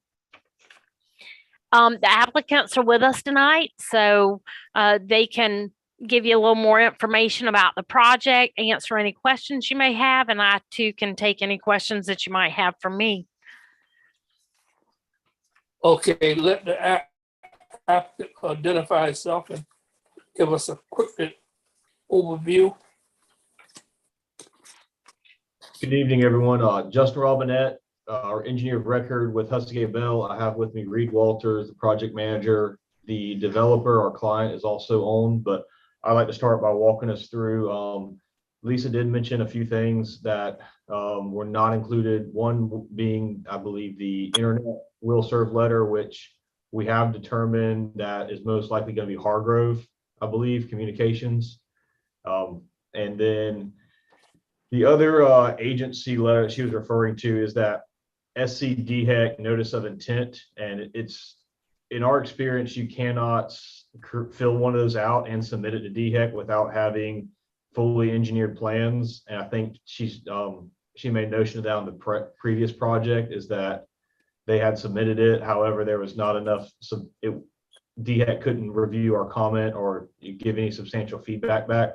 And we do not like creating the habit of submitting incomplete things, obviously to you, but also to DHEC, where basically if you turn in an NOI without all the design and engineered documents, it'll be automatic, cancellation and kickback. So we chose not to give that notice of intent to DHEC for those reasons, as to not get an automatic denial and start off on the wrong foot with them on this project. But overall, this is actually the same tract of land that was master tract that was brought up in the previous application.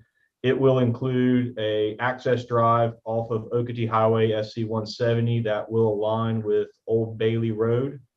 It will that is not part of the subdivision that will take part in this portion of the development. That road will be constructed in association with this development. However, it is intended for that to serve the overall master developer and future developments of his. This portion is in plan north. It's in the northeast corner.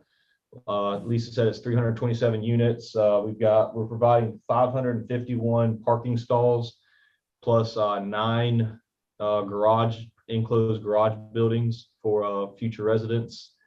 It's a pretty straightforward design. There'll be amenities, pool, all the things that go with your typical nice apartment complex.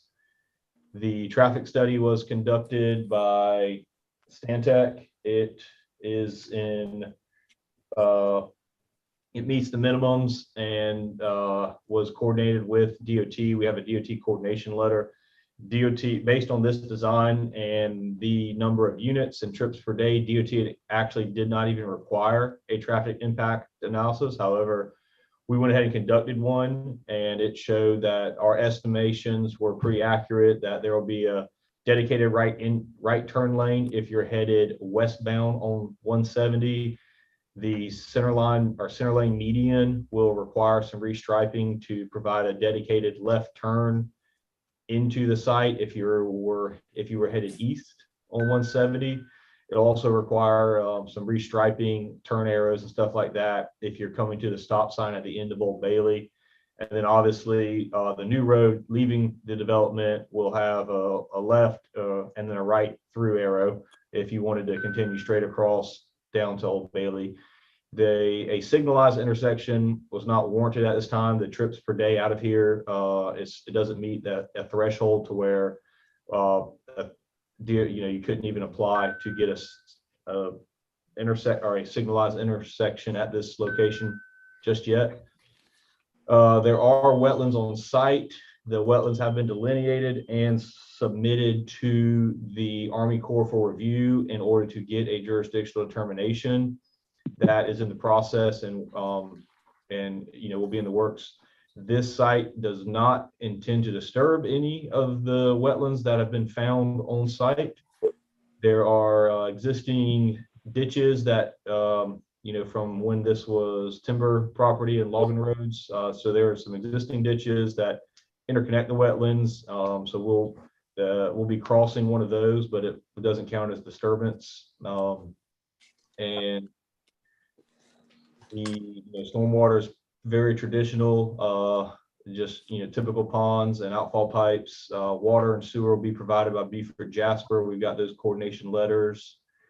And these will be typical 3-story garden style apartment buildings, anywhere from 8 to 12 units per floor. So there's a mixture of those throughout there, which is how we come up with that 327 number.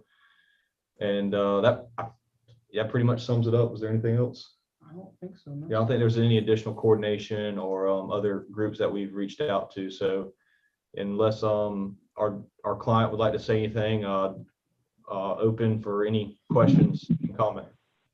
Yeah, hey, Justin, I will just introduce myself real quick. My name is Dennis Jordan. I work for the developer Wood Partners, live and work just up the coast in the Charleston area.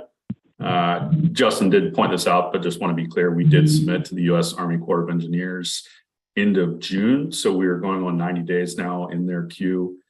We did submit for a full approved jurisdictional determination letter, just to kind of have that insurance policy, if you will.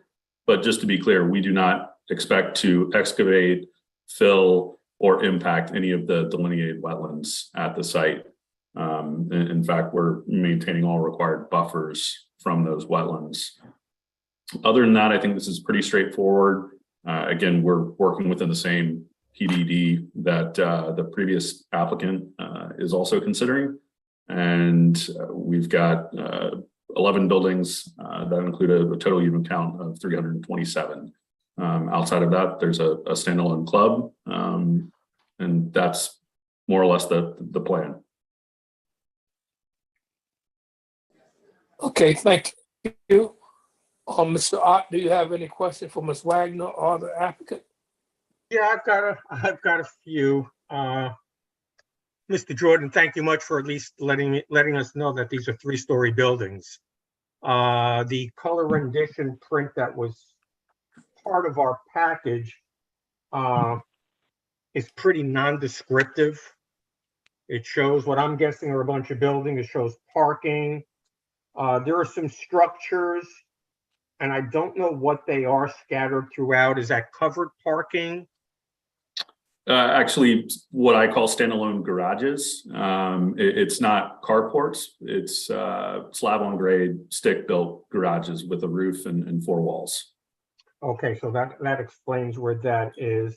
The ponds / lagoons or whatever, are those sloped banks?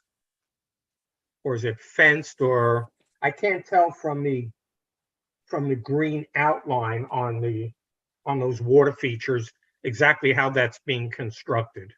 Yeah, well, they are for storage detention. Right. Justin, I'll let you kind of answer as to how those are designed and installed. Of course. So there will be a gentle slope from the grade surrounding the pond. So the grassed and green space areas around the ponds, and it will be sloped at a 3-to-1 slope, which is very standard on all stormwater ponds, as just your typical standard slope. Depending on the depth from the top of bank down to the water surface, for every 1 foot of depth, you'll get 3 feet of horizontal distance. So that, the deeper the pond, the longer that transition slope is, but it'll be gentle enough. It'll meet, all your typical pond standards. So everything around it will be at grade. Okay, Mr. Jordan, who is your target market for these apartments? Who? As far as our kind of renter base or our renter profile, we kind of let the market speak to that. But I think as some of the earlier applicants indicated, the Bluffton, Jasper County area has seen an explosive amount of growth. That's everything from young hospitality workers that are working in some of the resort communities in the surrounding area to retirees that are looking for the next chapter, next phase in their life, and are coming down to the South Carolina Low Country. Okay, so the amenities are what looks to be a pool, basically as you come into the development. Is that correct? Correct. And yeah, we are not age targeted, if that's kind of what you're asking. No, we are not seeking any particular demographic or age group. I'm just asking the questions based on, I have a print in front of me that doesn't have any specificity as to what some of the structures are. Right. So rather than guess, I'll just ask.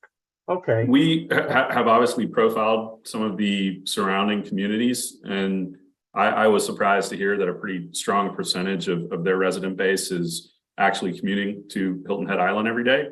And then there are quite a few folks that are going back to the air station in Beaufort. Okay. When I look at this print, are there sidewalks in this development, or is there there seems to be a tan line on either side of the street, and that runs throughout the development?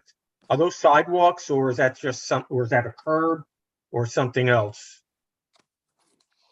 Justin, you want to take that? Sure. We have those drawn in as interconnected sidewalks. So basically they follow all the parking areas. So at any given point, wherever you park, you can step from the asphalt onto the sidewalk and follow that path to wherever apartment you're headed to. These are drawn in schematically. They might not look exactly like this. We, depending on any existing trees that get saved, these sidewalks might meander around those. But as far as right now, this is what we would envision as the bare minimum to create safe ADA pedestrian connectivity throughout the development. Okay, I asked because it's one of the few developments I've seen lately that has sidewalks. So that's, kudos. I did notice, and I don't mean to beat up on anybody, as far as the number of units go, there are some inconsistencies with the materials that were submitted.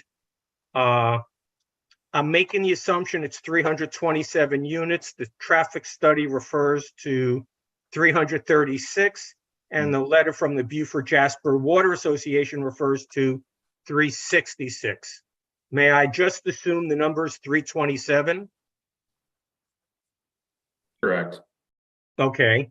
And the same inconsistency regarding in the traffic study, item number 4.0, when it refers back to the storage area that's going to be just west of here, it refers to it as a 53,344 square foot facility, when in reality it's an 86,236 square foot facility.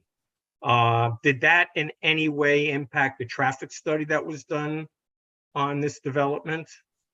So the same engineer that conducted the traffic study is the same for the storage facility as well. I did not have, I had no access to that square footage. We relied on him for that. If that's something that can be cleaned up, which obviously it needs to be consistent, that will be taken care of. As far as the square footage, we're not using the same intersection. They're an intersection west of us. Correct. And I do not believe that with it going up to 80,000, it's still going to change any of the trips per day. It would be very insignificant, a difference on that type of use considered to what the larger trips per day generated by the apartment complex we're Okay. referring to now. Thank you. Now, I don't know if you were part of the other plans, if you had a chance to hear, but one of my comments was Highway 170. It's almost like a super highway at times. Coming to that section of 170, there are no traffic lights for quite some distance. I think, once you've passed Lemon Island and you're headed this way, it's almost like a free-for-all. Can you describe the deceleration lanes getting into this facility? What's being done to come out of the development when you want to make a right-hand turn or cross the median to make a left-hand turn going east on 170? Have plans been developed to address those items?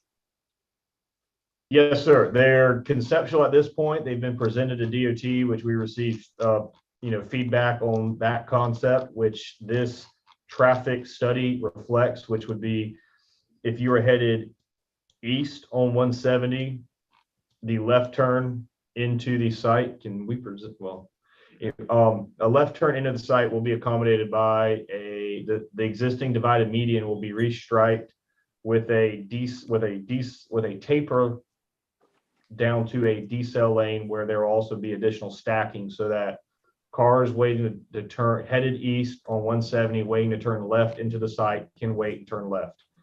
If you're headed west on 170 towards 95, there will be a taper and a decel lane. Both the tapers, the stacking, and the deceleration length will be based on the current DOT approved speed limit. Okay, going east on 170, turning left, a deceleration and a queue area. What would you guess the queue is for the number of vehicles? Will it hold 2 cars, 3 cars?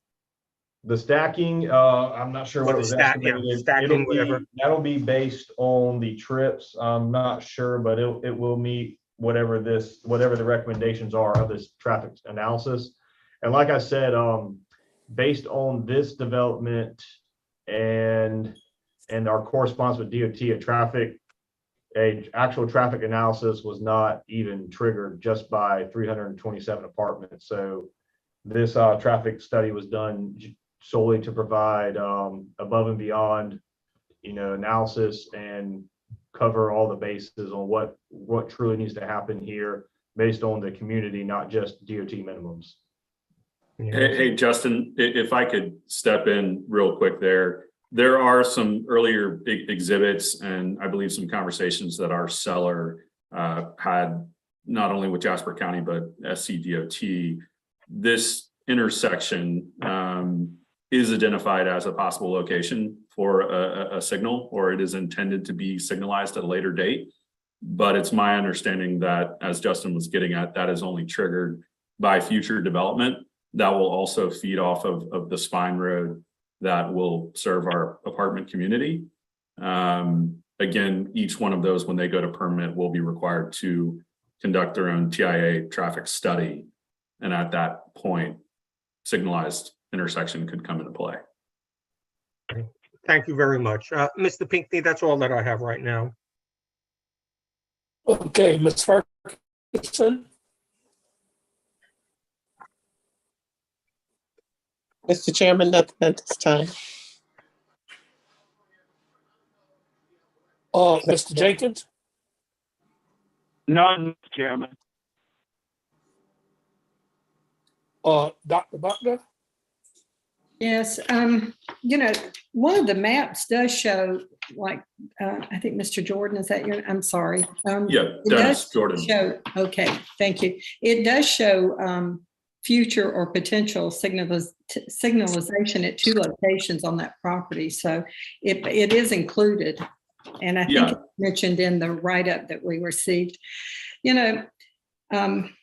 I wonder, Lisa, that project that we approved across the street at Bailey's, how is the traffic from that going to impact the traffic coming out of this? Because they're right across the street from each other virtually, aren't they?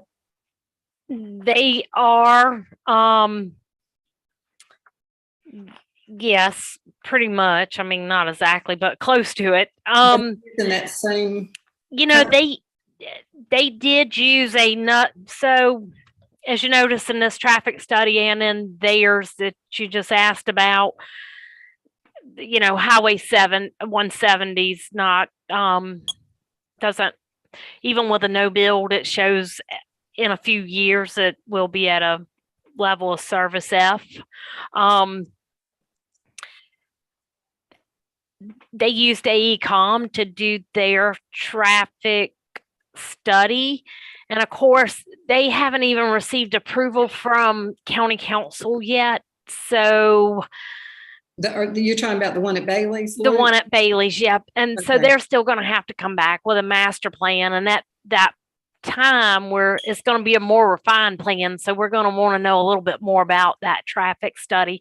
I think at that time, it will take into account everything you've reviewed tonight in that area and the other things that are going on. Okay. One thing I will point out, if I can, real quick, to Lisa Wagner's point, we actually had to wait to conduct our traffic analysis for school to be back in session. That was either a requirement at the county level or perhaps our traffic engineer, but those counts were taken during the school season, not summer hours. So South Carolina DOT was asking for that. Maybe I don't know why, but that was their request. It was tough for us because we had to wait another 4 to 5 weeks, but in order to get those counts just right, we sat it out.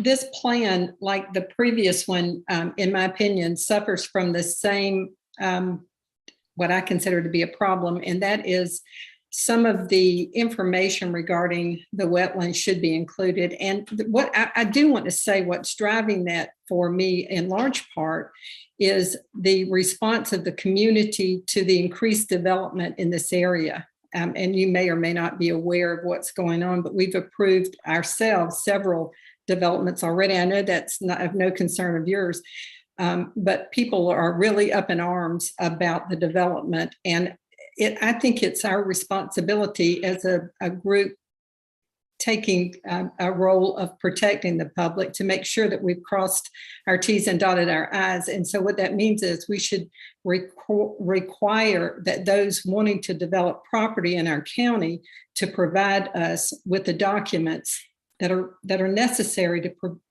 prove to the community that you are not only good stewards of development and the land, but that you are taking their concerns seriously. So, I will have to vote against this because we do not have what I think is required by the Planning Commission for issuing a positive report back to the county council at this time.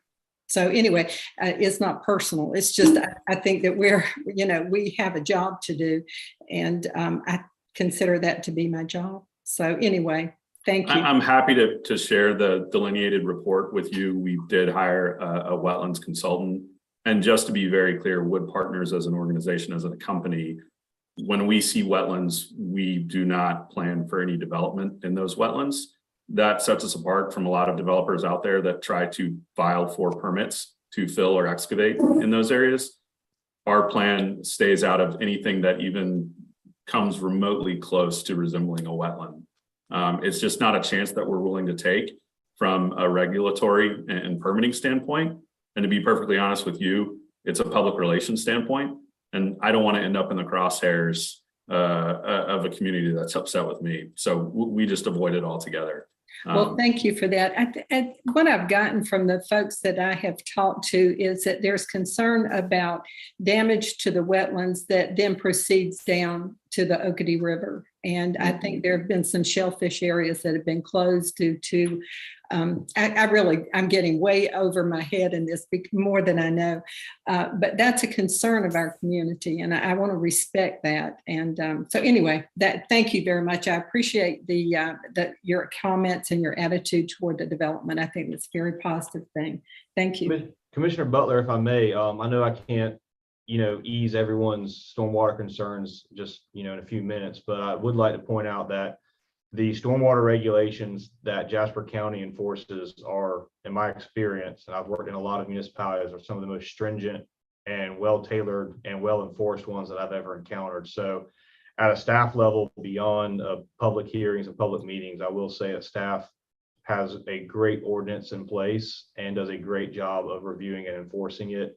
Some of the other work we've done in Jasper County, as far as water quality and water treatment goes, is by far exceeds the state minimums, and is very well, does a very well job of just regulating and enforcing everything that needs to happen to help put overall the community's concerns. Everything has been taken that I would, in my opinion, coming from the other side, to address some of the things that you did bring up. Thank you. Good to hear that from a professional. So thank you. Yep. Lisa makes it tough. Dr. Butler, I would say our standards are higher than the state. You are required to give us your state permit. We have to have all this, but we do require you to hold a higher percent of your rainfall on site before it can be released than DHEC does. And we require, we have a stormwater manual with best management practices that you have to implement to treat that stormwater. And I should know that probably, but thank you. I didn't. So thank you. I'm glad to know that, though, and hopefully somebody is listening that will, be able to feel a little more assured that the planning department is taking their concerns seriously. So thank you. Mr. Wade. Thank you, Mr. Chairman. I do have a few questions. My first concern is the road coming in, you said is going to be dedicated to this development only. Is that right?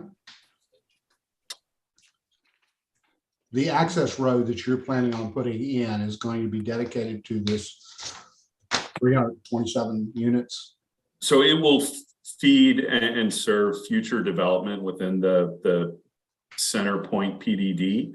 Okay. Whether or not it is accepted as a public road by Jasper County, I will have to admit, I'm not sure if that is the plan. Justin, I don't know if you've had any conversation on your side. We kind of go about it in a variety of different ways, depending really on what the municipality wants. And obviously that will also be a conversation and decision for our seller, John Trask, who Lisa had mentioned earlier in the call. Well, I mean, to me, the road is a concern of mine because it seems to be, I mean, things are not to scale here. So, or I don't have a scale to go off of. So I don't know how wide the road is for one coming in. I don't know whether it's going to be 2-lane. I assume it's going to be just 2-lane. Is that correct? Yes. Okay. And my other concern is at the end of the road here where you have a turnaround, it looks like. I mean, I don't know whether that's going to be adequate. I'm assuming you're going to have children busing in here. I don't know whether that's going to be adequate for a bus to turn around or not. I mean, it's kind of hard for me to tell off of this plan. So I believe what you're referring to there is a divided entrance where there will be like a landscaping island and signage or monuments and stuff like that to separate this apartment complex from the rest of the overall development. And I used the word road or roadway earlier. Ultimately, this is just a very long driveway. It will be designed and built to county minimum road code standards and or SCDOT standards. It'll have probably 2 12-foot lanes. I think we've set aside 50 feet worth of additional design for clearing and coordination, utilities, roadside ditches, and all the other infrastructure that goes along with a said roadway. But ultimately, it is just a driveway and access, and it's long and uninterrupted by other connection points because it is, as far as we're concerned, we're designing it solely to serve this site. wherever there will be curb cuts and future connections will be by future subdividers and or the master developer. So we're setting it up to serve the overall development in this quadrant of the property. We'll be designing it to a good level of service to accommodate fire trucks and any other heavy loaded vehicles. But as far as where it goes from there, it'll be up to the developer and other engineers potentially. And again, that's what concerns me, is that basically right now, the plan that you have with no other plans available for me to see, this road is the only road in and out of this property. And in case of a hurricane where people are evacuating, it's going to be a little bit of a mess. That's my one concern. And what I was talking about as far as the turnaround was concerned is that the north corner, the north left corner, you have like a, like I said, I don't really know what it is. It's a square. It looks like maybe your garages. So that's more of like a just a parking arena for the garages and stuff like that. It's not necessarily a dedicated turnaround inside of the site. I see what you're referring to now. That is just an area that was set aside to accommodate these garages that were brought up earlier. That would probably be also a landscaped island, but more so it's for you know, depending on what people are storing in the garages. It's more, that's intended more for storage rather than your, you know, everyday car parking. Yeah, that's kind of more of a, what I would call or refer to as a private motor court for the residents of the future apartment community. As far as the spine road and how we address a turnaround for that and where it terminates, in past jobs and projects, I've found that the municipality or the county will specify what they want that turnaround to look like. But just know that we realize we're not going to be allowed or able just to terminate that road and throw up an orange cone and call it a day. There has to be some ability for larger vehicles to maneuver and get back out. Okay. And do you have any idea of how long this road is going to be from 170 to the actual project? I mean, it doesn't really give me any kind of information about that. Okay. And I'm not sure, you know, the thing about roads is it's fine when you have roads with some curves in it, because people will slow down for the curves because they can't go around them. But if they don't have a curve, they're gonna, you know, it doesn't matter what the speed limit is. And so when you have a straightaway like this, especially in an apartment complex, you may have some speeders coming through there. That's a concern of mine as well. But that's, I mean, I can't address that, so I really don't know. There are numerous traffic calming devices that could potentially be, you know, discussed. However, you know, this road, very long driveway is the way what I would refer to it as, is set up in, you know, the connection point is made at an obvious good existing intersection, which is Old Bailey Road. And it goes back in order to, you know, avoid existing wetlands and get to the subdivision portion of this development. And then we left one intersection, I have included one intersection for the road to be continued. I think in the overall master plan, or the existing PDD document, it shows the route, you know, the roads were also kind of not sure on what was going to happen. There was an existing dash line that showed where at some point in the future, the master developer might choose to take the road and then go basically do a horseshoe loop and connect it over to about where the storage facility is going to be that was discussed earlier. But as far as this project goes and this development, that's really outside of our control to some extent. This driveway is meant solely to, at this time, provide access to this development while keeping in mind future connectivity and how that could potentially best be served. Okay. That's all I have, Mr. Chairman. Okay. Mr. Wagner, you said that the fire department letter was put in today. Yeah. And he mentioned that he didn't have his DHEC letter in. Is anything else missing from this package? We need like the will serve letter from the power company. He explained the agency permits as far as DHEC. DHEC is not, until they have engineered plans, they're not going to give any responses. So our ordinance says we need it, but then that's making it a little impossible because DHEC, people say the county's slow. Well, you get to the state level and they're even slower. So they are not really wanting to, they'll say they have nothing to review.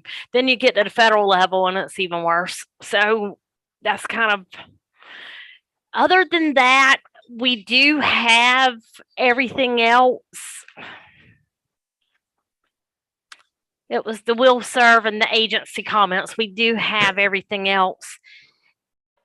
And just to Mr. Waite's point about the road in our land development regulations, when they submit their development plan, we do have standards and specifications they have to meet for that internal road from 170 to their site. And at that time, the fire marshal will review that as well. He reviews every commercial development plan that we receive. Okay. Is there any other questions or comments from any of the commissioners?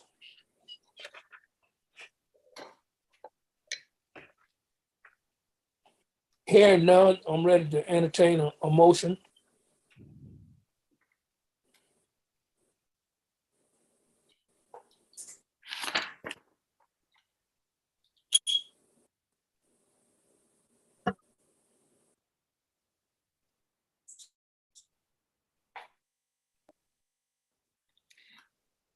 Mr. Pinckney, if can't these gentlemen bring this information back to us when they collect it? I mean, does it have to go tonight to the county council with or without a recommendation? Well, it's a couple things we can do. We can vote it up, we can vote it down. The applicant suspend the application till a later date. And I would just like to point out one thing. It doesn't go to council. You approve master plans and, the PDD, the rezoning and the original concept plan all went to the council, but master plans only come to you. So we will be the only body reviewing this. Yes, ma'am. Okay, I did not understand that. I did not understand that as well. So they had to pay a fee for this, to bring this to us tonight? Yes, ma'am. They did. And so if they delay this, do they have to pay that fee again? Just as a matter of curiosity? No, we wouldn't make them pay twice. Okay, but they could choose to withdraw it, collect all the information and come back? Sure. And if we turn them down, do they have to pay another fee? No, we wouldn't charge them because they were charged based on their acreage. So we're not going to double charge them. Okay, just curious. All right, thank you. So in other words, excuse me, Mr. Chairman, I want to be in order. But in other words, we could table this right now? Well, you could. I would just suggest, just a suggestion, if you were to table it or not approve it, at least give them direction of what you want. Mr. Pinckney. Oh, I'm sorry. Was somebody else? Let us have an applicant. What At this point, what do you feel is being your best interest? Or you heard the things that Ms. Wagner say that y'all was short, and they had some questions about the turnaround on that road, and what else was a great concern there? Are you talking to me or the planning commissioners? I think Ms. Buckler had a couple of things, and we had a couple of things. Mr. Pinckney, I think as a group that we should conform to whatever that our ordinances state. I don't think we have the ability not to follow an ordinance because it's not convenient. I think whatever the ordinance says is what we should do. That, right? Isn't that right? Do you agree with that? I mean, we don't have the right not to follow an ordinance because for whatever reason. So I think if they have not met the ordinance requirements, that's what needs to happen for everybody. If we want them to table it, we need to give them direction, instruction, what we want them to bring back to us. I think that has to come from Lisa because she's most familiar with what the ordinance requires and what I would make a motion that whatever that ordinance requires, that they provide that to Lisa so that we can move ahead and approve their application. And I'll put that in a form of a motion if you like, or if somebody else has a better idea, I'll sit back and listen. Chairman, Commissioner Jenkins. Ms. Wagner, Sir. Yes. Yes, Mr. Jenkins.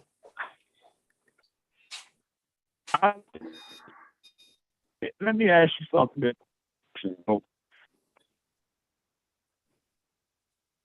That Jack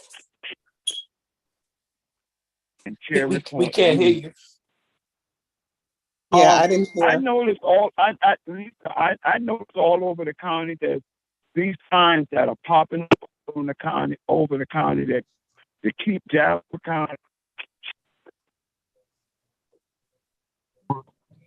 or a group of people that are against these projects, mad feedback from these people, or this project is one of them signs that I don't know who's putting them up, but you see these signs that are up all over the county, these little signs.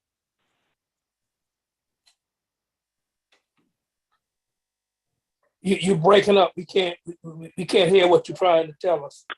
Oh, Mr. Pinckney, I know a little bit about what he's saying. Mr. Jenkins is saying there's these signs that's been put up all over the county about keeping Chelsea rule, and he's asking if he's saying, you know, some of the people are against some of these developments, and he's asking if this is one of them. And if you want me to answer that, I could real quickly. That is more about, you know, the Chelsea South was a hot button, a lot of contention at the county council. It's still on hold. It's not really about this project. This is a PDD that was approved in 2008. So this is a master plan. But what they're really in open arms about right now is part of the properties between Strawberry Hill, U-Haul Creek, and Ticton Hall, Bowling Hall is being annexed into the town of Richland. So that's nothing that's come here. I didn't even know about it until about 2 or 3 weeks ago. And that group that lives out at Ticton Hall and Bowling Hall are the ones who place the signs all over the county. That's all I know. Okay. So the items that Ms. Wagner, the item that is missing on this project, would you state them for us? Sure. It's the will serve letter from the electric company, and then the cable and internet, and I think you mentioned Hargray. So that would be the other one. And then we did get something from EMS. So let's see, that's your will serves. if you could provide, I think what Ms. Butler mentioned was about the wetlands. You said you had the report, I think, from a maybe Wetlands consultant. yeah, from a engineer. wetlands consultant. I think you provide us with that. That, you know, our ordinance says if you could provide evidence. I don't know if you just send an email to South Carolina DHEC. I know what their response will be. They're going to respond and say without plans, they can't, they're, you know, can't give you any response. But I think just email showing that satisfies the county ordinance. That is probably something the county probably wants to look at in their ordinance. That's really it. They've given us everything else.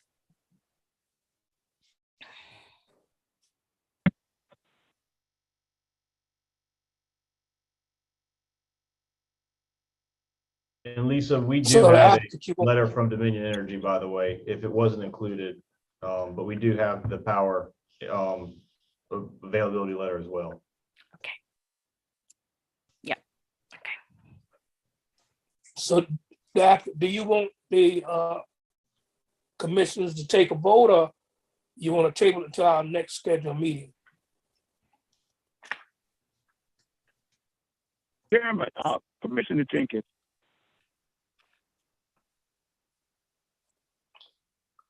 Oh, project application. Yes, Mr. Jacob. A response from that. Can you hear me? So me, would Mr. you hold on Chairman? a second? I was waiting for a response. Okay. All right, Yes, I okay. can hear you. I was waiting for a response from the applicant. No response. Go ahead, Mr. Jenkins.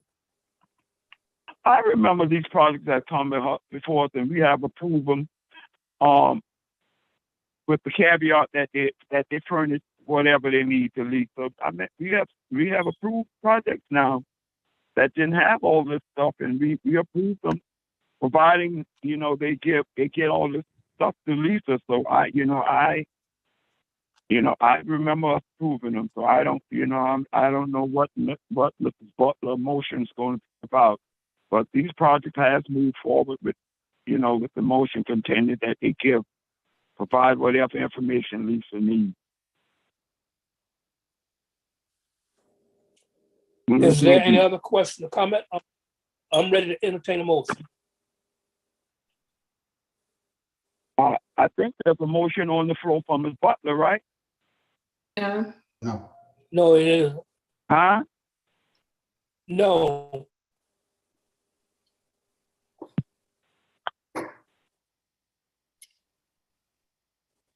I didn't hear you, Mr. Chairman. So I'm ready. It's not a motion on the floor. Oh, okay.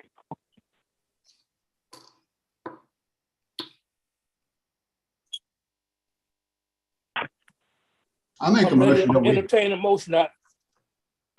I will make a motion that we table this until all the proper information has been provided.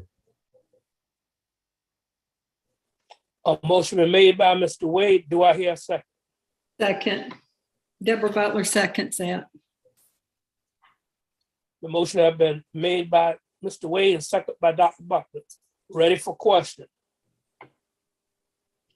Hearing none. All in favor of such motion, let it know by saying aye. Aye. Aye. Any opposed by the same sign? Aye. Hearing none. This will be tabled. This will be tabled until you bring turning everything to Ms. Wagner. Then we will re-entertain and revisit it. Understood. Mr. Pinckney. Well, I'll wait until, are we going to have a general discussion? There's something I'd like to say if I can have an opportunity after we're done with Yes, this. that's the next thing on the agenda, open discussion. May I offer, I have something I'd like to say. May I have the floor? Yeah. Yeah. I think that the planning, for myself, speaking as a member of the Planning Commission, I would like to get clarification through the county attorney. I think Mr. Jenkins' response was spot on. We should never be approving some project with partial information while rejecting others. He's absolutely right in that. So I think the county attorney needs to be consulted so that we can be sure that we are collecting the data consistently from everyone, and not showing some people, requiring different things from different people. If that's what we're doing, I agree with him. I think he's absolutely right. But I do think we need to know what it is we're required to do by county ordinance. Can we do that, Lisa? I mean, is that clarification is needed? Well, I mean, that's why I put it in your staff report, so you could use it as a checklist to see what's required. I mean, it's possible that the Planning Commission has, maybe after having communications with an applicant, given an approval with caveats to provide things. But since I've been here for 6 years in this position, I've never recommended that we do that. I mean, we'd have to have more examples of that. I don't know about it. Right. Maybe maybe it was before my time. Maybe it was another. Okay. Well, and I'm newer too, but I do think if there's inconsistency, we need to be consistent. I thought we were being consistent, but if we're I am consistent, and I try to treat everybody fair. Right. I know you do. I know. Can I speak that?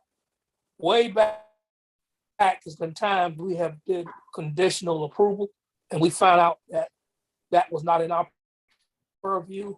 If it's not in the audience, we shouldn't be doing that. Okay. We try to refrain from doing that. Right. So we don't do that anymore. So that's good. I think we do need to know that. Look, I mean, for conditional approval, and like you always ask, is this coming back to us? We put the burden on the DSR. When it's our final stamp on it, we should have all the documents in front of us. I agree, Mr. Pinckney. I agree.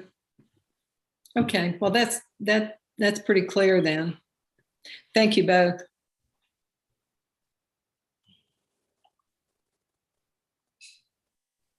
Or anything else in the open discussion?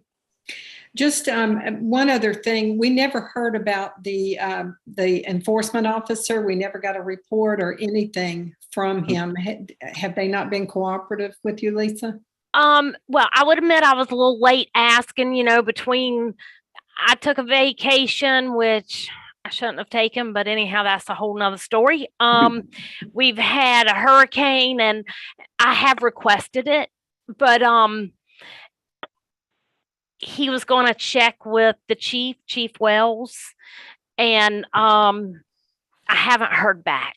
Okay. So I did request it, and I just haven't heard back. And I would just, I've been undergoing some changes in my staff here, so it's been a really hard, rough month. But we're gonna get there. Okay. If we could just get it sometime in the future, I'd just like to know how we're doing. Sure.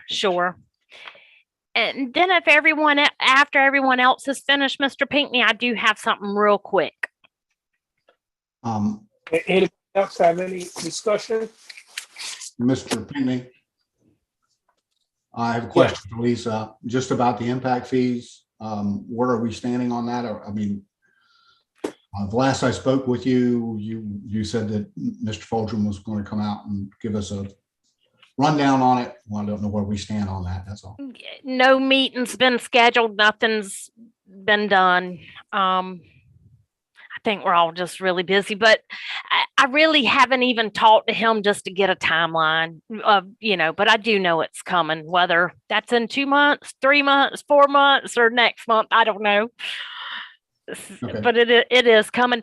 And I didn't bring it up in our first meeting that CSP, they got hit real hard with development agreement fees because of these impact fees that are coming. A lot more is needed for roads. So I know he was, that developer was taken back when he saw what those fees are. They're higher than what our other fees have been, but they're going to be that consistent going forward, unless these impact fees replace it. But there will be a good bit of money allocated for nearby roadways, not just on-site roadways. And I believe he didn't want to go into the municipality because of the impact fees. So, yep. That's all I have, Mr. Chairman. Thank you. Yeah, well, it was brought up earlier about these projects coming into Jasper County and affordability. It would be good to know the essential people that we have in the county that helps run, keep the actual running, is knowing what that income range is. And are we helping developers create some housing for them? Because as it was discussed in the affordable housing, firefighters, policemen, nurses, teachers, is not an inventory of house rental enough to buy for this segment of people. And I really would like to know, what's that income range, so we can encourage developers to develop something that would be available to help fill that gap. Because we can't have good schools if we bring people in and there's no place for them to stay. We need firemen, we need police protection, we need nurses, and all of this. So we need to have an inventory of houses for those people. And I don't know exactly what those numbers are. I know in the census it would tell us what range of housing we need to have for those type of people.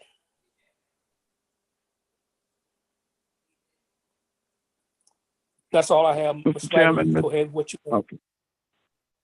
Mr. Chairman, in closing, I would just like to say I thank you for those comments, because I at least feel better that there's somebody on my side fighting for this stuff, whatever you call it in Jasper County. I'm really delighted to hear you say that. Thank you very much.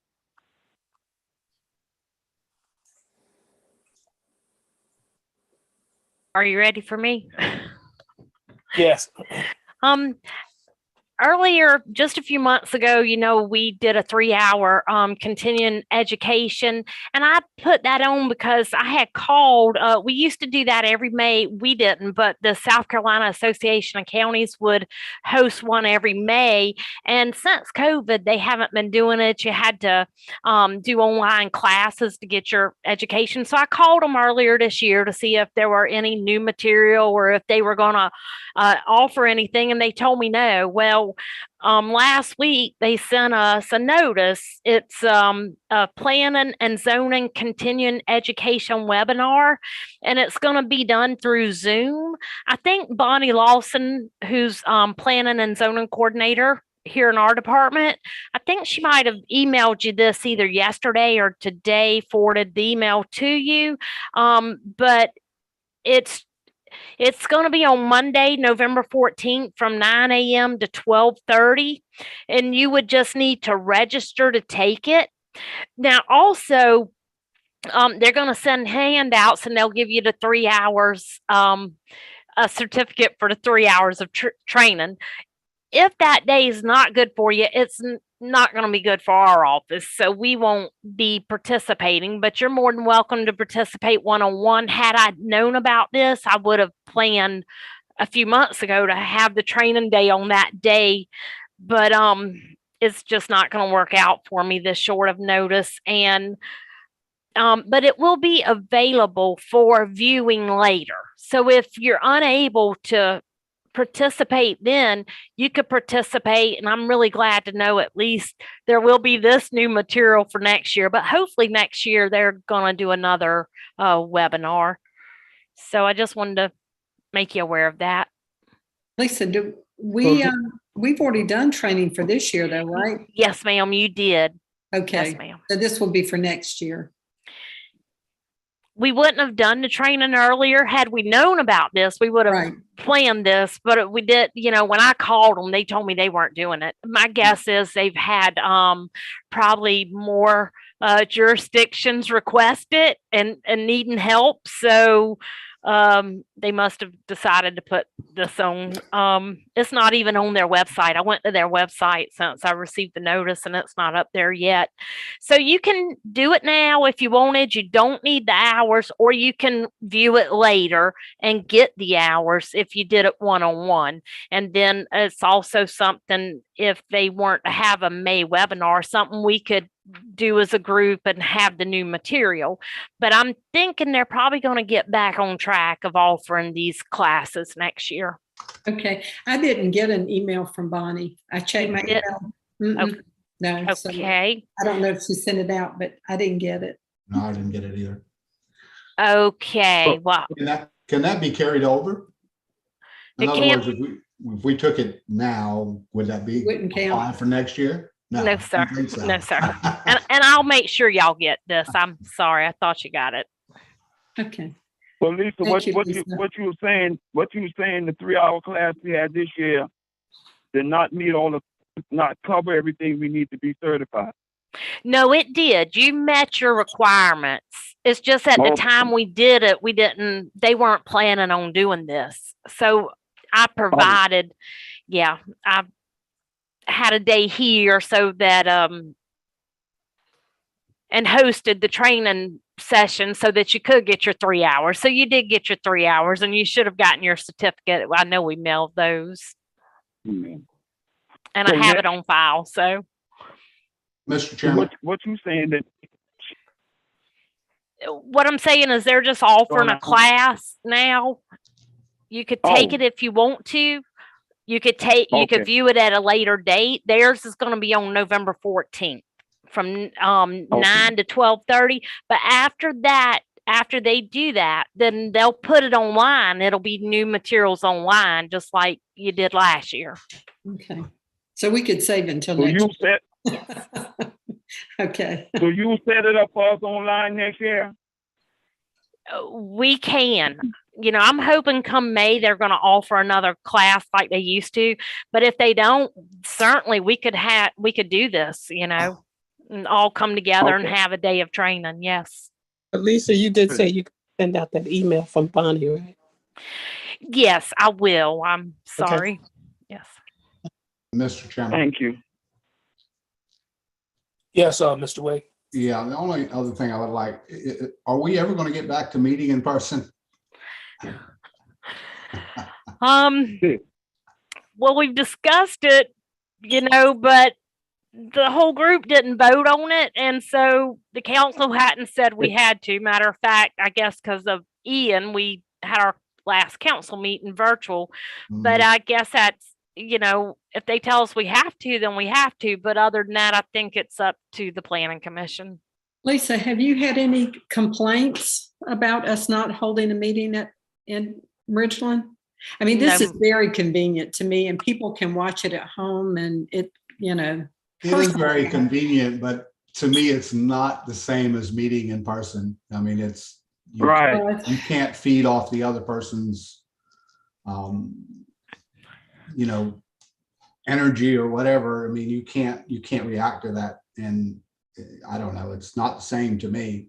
And I know I'm the closest probably than everybody else as far as where I'm located, and easy for me to get to Ridgeland, but I realize it's more of a drive for everybody else, but. Yes. Well, the technology, some people struggle with that, I guess, based on the poor reception in their area. And that's a disadvantage, I have to admit. That's me. Do they right? Do they enforce the 20% in the county council chamber? Yes, sir, they do. But what So- happens, these contentious meetings we've been having, they all get piled up in the hallway, and they're, in the hallway, They're they're still there. on top of each other, and it gets noisy, and sometimes you have to shut the door, and a deputy goes out and calls when they go through. If they're not all sitting down, he'll have to go out and call for the person to come in and talk if they signed up to talk. Wow. Well, maybe we should stay put until all this is over with. Yeah, I think we should stay put. Yeah, until all the stuff is over with the county council. So we hadn't Well, received I any mean, complaints, I and would- when we discussed it, I called and polled everyone, and it was really basically a split decision between our commissioners. I would love to go back with meeting with my fellow commissioners. I'll vote for it. If it was a vote tonight, I would. Because I'm the one, I really have problems with Zoom and stuff out there where I live. I make a motion, we adjourn. I second that motion. Thank you, Mr. Wade. We stand adjourned for our next scheduled meeting. Good night, everybody. Good night, everybody. Everybody.